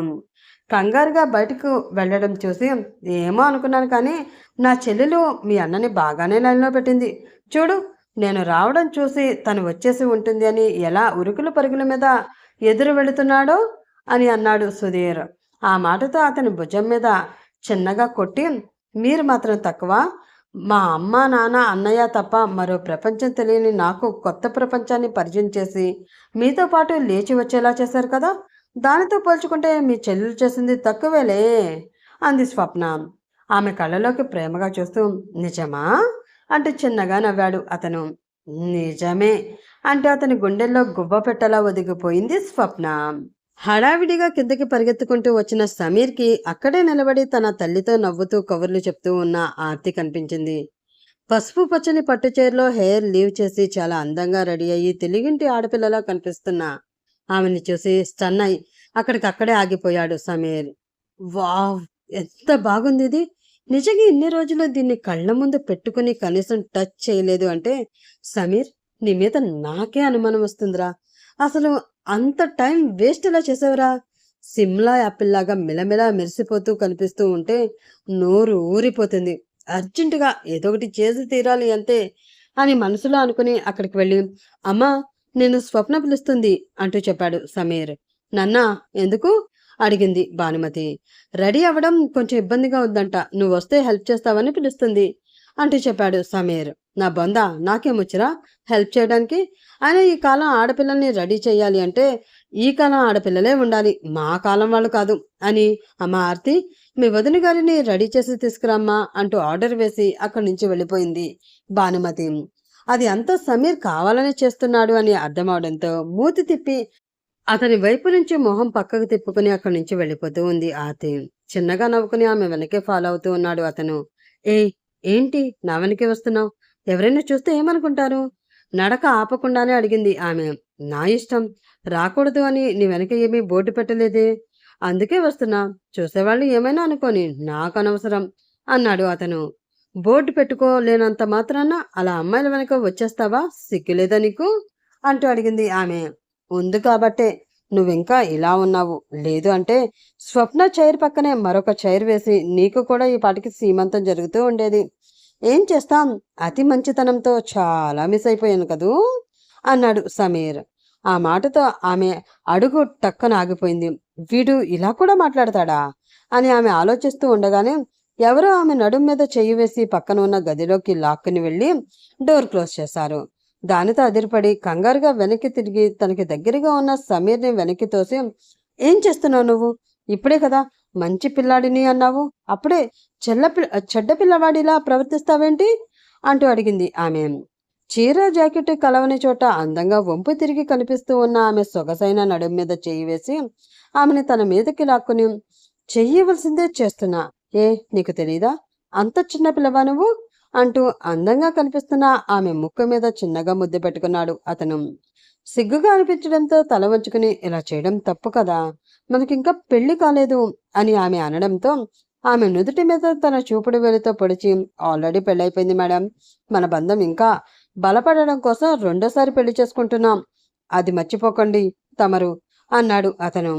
ఆమె కూడా అతని నుదుటి మీద పొడుస్తూ, పెళ్లి జరిగింది సార్, కానీ ఇది మాత్రం రెండో పెళ్లి జరిగిన తర్వాతే, కాదు అని నా మీదకి వచ్చావు అంటే అరిచి గోల చేస్తా, నా చెయ్యి పట్టుకుని పక్కకి లాగి పిచ్చి పిచ్చి వేషాలు వేస్తున్నావు అని అల్లరి చేస్తా, అంతమందిలో నీ పరువు తీస్తా అంటూ బెదిరించింది ఆర్తి. ఏది తీయవే తీయి, ఏదో చిన్నపిల్లవి పోనీలే పాపం చెప్తే వింటావు కదా అని నేను చూస్తూ ఉంటే మాటి మాటికి మాట చెప్పి పరువు తీస్తావా, తీ, నువ్వు ఎలా తీస్తావో నేను చూస్తాను, చెయ్యి పట్టుకుని పక్కకి లాగడమే కాదు ముద్దు కూడా పెట్టుకున్నాను అని చెప్పు, అది కూడా ఎక్కడ పెట్టుకున్నానో వివరంగా చెప్పు, ఇంకా ఏం చేశానో మనసులో ఫీడ్ చేసుకో అంటూ ఆమె నుదుటి దగ్గర నుంచి మొదలుపెట్టి కళ్ళు, ముక్కు, చెంపలు, గెడ్డం అన్నిటికీ ఒక్కొక్క ముద్దు కానుకగా ఇచ్చి చివరికి ఆమె పెదవులను అందుకుని ఆ పెదవుల్లో దాగి ఉన్న మాధుర్యాన్ని జుర్రుకుని ఆమె నాలుకతో జతకట్టి కాసేపు యుద్ధం చేసి చివరిగా ఆమె చెవి పైన చిన్నగా కొరికి వదిలిపెట్టాడు అతను.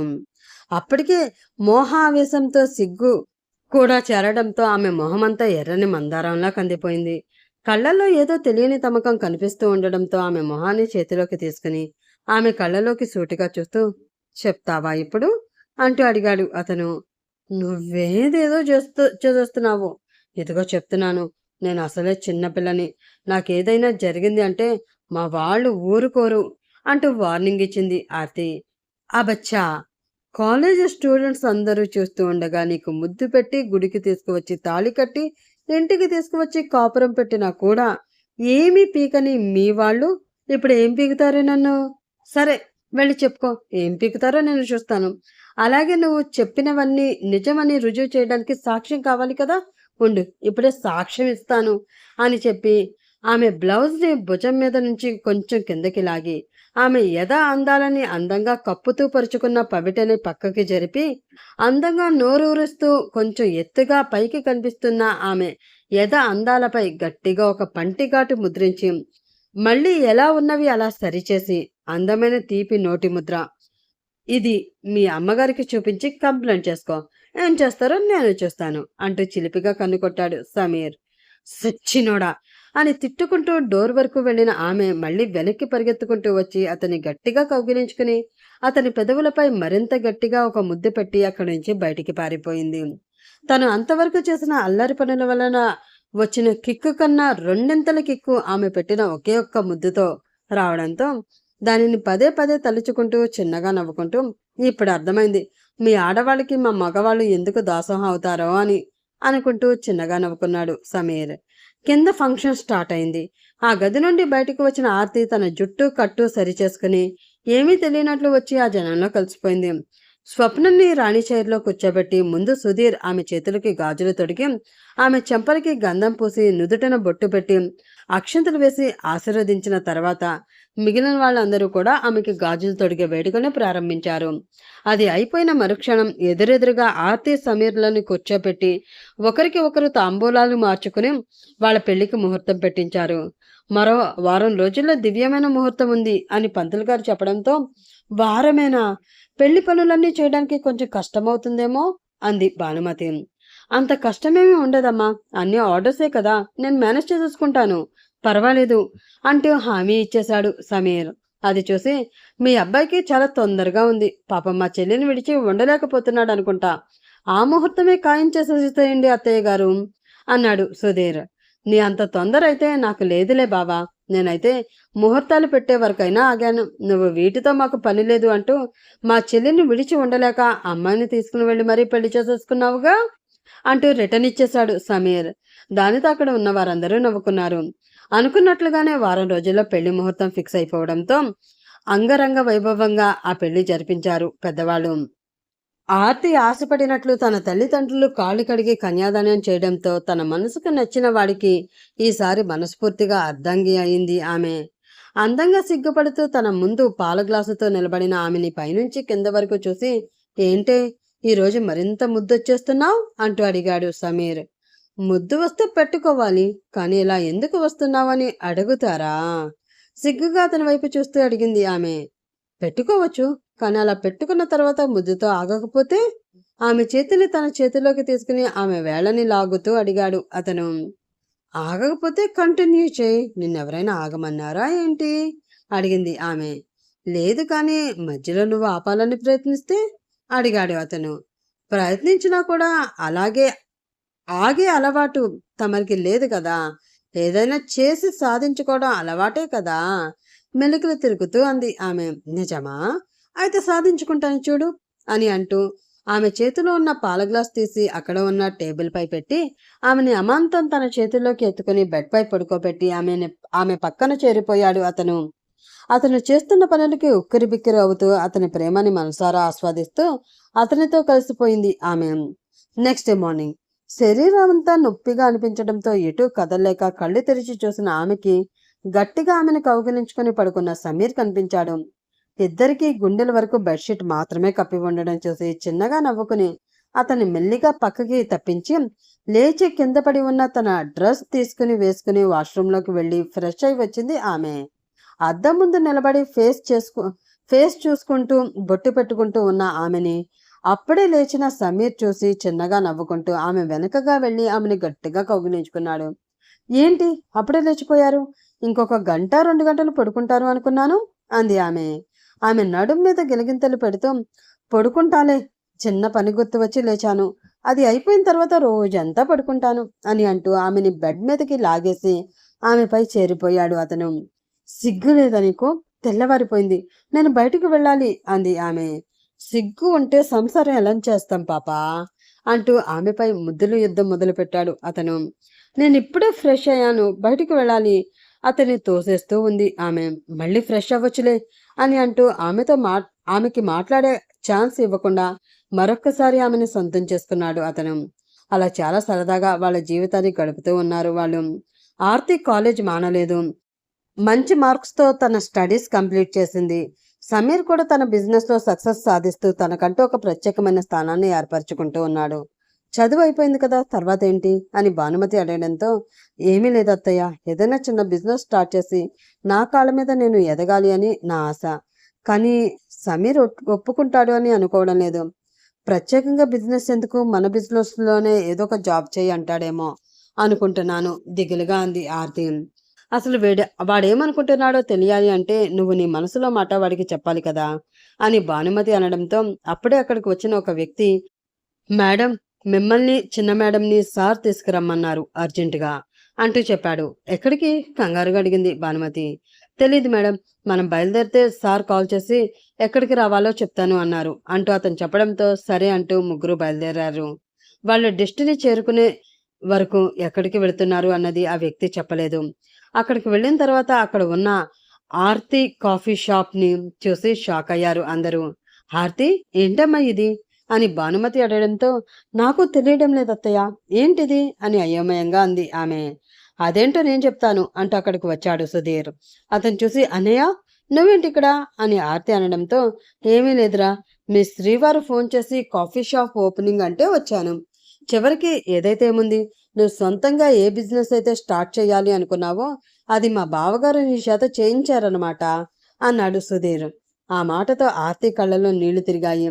తనకి ఎప్పుడు నేను ఈ విషయం చెప్పలేదు, ఎలా తెలిసింది అని అనుకుంటూ అతని దగ్గరికి పరుగు పెట్టింది. అక్కడున్న వర్కర్స్తో డెకరేషన్ గురించి మాట్లాడుతూ ఉన్నాడు సమీర్. వేగంగా వెళ్ళి అతన్ని గట్టిగా హత్తుకుని, థ్యాంక్ యూ సో మచ్, నిజంగా నా లైఫ్లో నువ్వు ఇస్తున్న ది బెస్ట్ గిఫ్ట్ ఇది, నేను నా లైఫ్లో మర్చిపోలేను అంటూ ఎగ్జైట్ అవుతూ చెప్పింది ఆర్తి. ఆమెను తనకి కొంచెం దూరంగా జరిపి ఆమె కళ్ళల్లో తిరుగుతున్న కన్నీటిని తుడిచి, నీ మనసులో ఉన్న నాకు ఆ మనసులో ఉన్న విషయం ఏమిటో తెలీదా, నువ్వు నా బంగారానివిరా, నీ ప్రతి కళ నిజం చేయడానికి నేను ఎప్పుడు నీకు తోడుగా ఉంటాను అని అంటూ ఆమె నుదుటి మీద ముద్దు పెట్టుకున్నాడు సమీర్. చూసారా మా అన్నయ్యని, మీ చెల్లెలు కోరిన వెంటనే ఎలా కోరిన కోరిక తీర్చాడో మీరు ఉన్నారు. పెళ్లి చేసుకుని తీసుకువెళ్ళి ఇంట్లో పడేశారు తప్ప ఏనాడైనా నా మనసులో ఏముంది, నేనేమి అవ్వాలి అనుకుంటున్నాను అని ఒక్కరోజు కూడా అడగలేదు అంటూ మూతి తిప్పింది స్వప్న. ఏంటి అడిగేది? నిమ్మకాయ పచ్చడి. అదంటే కాలేజీ టాపర్, ఏదో సాధించాలి అన్న ఆశయం దానికి చిన్నప్పటి నుంచి ఉంది. మరి తమరికి చదువు అంటే బద్ధకం, ఎగ్జామ్స్ అంటే ఎలర్జీ, కాలేజ్ అంటే విరక్తి. ఇంకా నువ్వేం చదువు సాధిస్తావు? నా బొంద, ఇంట్లో కూర్చుని పుట్టేవాడికి పాలు పట్టడం తప్ప అన్నాడు సుధీర్. ఆ మాటతో కోపంగా అతని వైపు చూసింది ఆమె. ఆ చూపు చూసి బాబోయ్, అనవసరంగా దీన్ని కెలికినట్లున్నాను అని అనుకుని సరదాగా జోక్ చేశాను. డెలివరీ అయ్యాక నీకేది కావాలంటే అది చదువు, కానీ చదువుదు గాని అంటూ ఎకిలిగా నవ్వాడు సుధీర్. అది చూసి అక్కడ ఉన్న వారందరూ గట్టిగా నవ్వారు. అలా ఆ కాఫీ షాప్ ఓపెన్ అవ్వడంతో పగలంతా ఆర్తి షాప్లో, సమీర్ ఆఫీస్లో బిజీగా ఉన్నా సాయంత్రం అయ్యేసరికి తమ బెడ్రూమ్లోకి చేరిపోయి అచ్చికబుచ్చికలు ఆడుకుంటూ సరదాగా తమ జీవితాన్ని గడుపుతూ ఉన్నారు. కొన్ని రోజులకి స్వప్న డెలివరీ అయింది. అబ్బాయి పుట్టాడు. వాడిని చేతిలోకి తీసుకుని, వీడిది అచ్చం నీ పోలికే బావా, మరి వీడికి నువ్వెప్పుడు కూతురిని కనిస్తున్నావు అంటూ అడిగాడు సుధీర్. అతన్ని చేతిలోంచి ఆ బాబుని తీసుకుని చూస్తూ, ఏమో మీ చెల్లెలు గారు ఎప్పుడు కరుణిస్తారో, నాకు అందాల బంగారు పాపని ఎప్పుడు ఇస్తారో అని అంటూ ఆర్తిని చూసి చిన్నగా కన్నుకొట్టాడు సమీర్. అది చూసి చిన్నగా సిగ్గుపడేది ఆర్తి. అలా కొన్ని రోజులు గడిచిపోయింది. ఆఫీస్లో సీరియస్గా వర్క్ చేసుకుంటూ ఉన్న సమీర్కి ఫోన్ చేసి అర్జెంటుగా హాస్పిటల్కి రా అని ఆర్తి అనడంతో ఏమైందో ఏంటి అని కంగారు పడుతూ అక్కడికి వెళ్ళాడు. అక్కడే రిసెప్షన్లో కూర్చుని కనిపించింది ఆమె. ఆమె దగ్గరికి వేగంగా వెళ్ళి, ఏమైంది? హెల్త్ ఏమైనా బాగాలేదా? నేను చెప్తూనే ఉన్నాను, వర్క్ ఎక్కువ అయిపోయింది, తగ్గించుకో, కావాలి అంటే ఇంకా వర్కర్స్ని పెట్టుకో అని. నువ్వు నా మాట వింటేనే కదా ఇప్పుడు చూడు ఏమైందో అని ఆమెని ముద్దుగా కసురుకుంటూ ఉన్నాడు సమీర్. అతని కళ్ళల్లో టెన్షన్ చూసి సరదాగా ఎంజాయ్ చేస్తూ ఉంది ఆర్తి. అప్పుడే ఒక నర్స్ అక్కడికి వచ్చి, ఎందుకు సార్ మీ ఆవిడని అలా తిడతారు? ఆవిడేమో మీకు గుడ్ న్యూస్ చెప్పాలి అని ఎదురు చూస్తూ ఉంటే మీరు మీ మాటలతో బెదరగొట్టేసేలా ఉన్నారే అని అంది ఆమె. గుడ్ న్యూసా? ఏంటది అని అయోమయంగా అతను అనడంతో, మీరు తండ్రి కాబోతున్నారు సార్ అని అంది ఆ నర్స్. ఆ మాటతో ఒక్కసారిగా మనసంతా ఆనందంతో నిండిపోవడంతో ఆర్తిని ఎత్తుకుని గిరగిరా తిప్పేశాడు సమీర్. ఆ విషయం తెలుసుకున్న ఇద్దరు కుటుంబ సభ్యులు కూడా చాలా సంతోషపడ్డారు. 9 నెలల తర్వాత 2 కవల పిల్లలకి జన్మనిచ్చింది ఆర్తి. వారిలో ఒక ఆడపిల్ల అవడంతో ఆ ఆడపిల్ల తన ఇంటి కోడలు అని, అలాగే మీ ఇంటి కోడల్ని కనివ్వడానికి తను సిద్ధమే అని ముందే అడ్వాన్స్ బుకింగ్ చేసేసుకుంది స్వప్న. అది చూసి అందరూ ప్రశాంతంగా నవ్వుకున్నారు. సమాప్తం. మరొక మంచి కథలో మరొక రోజు కలుసుకుందాం. అప్పటి వరకు bye bye friends. Have a nice day. Good night.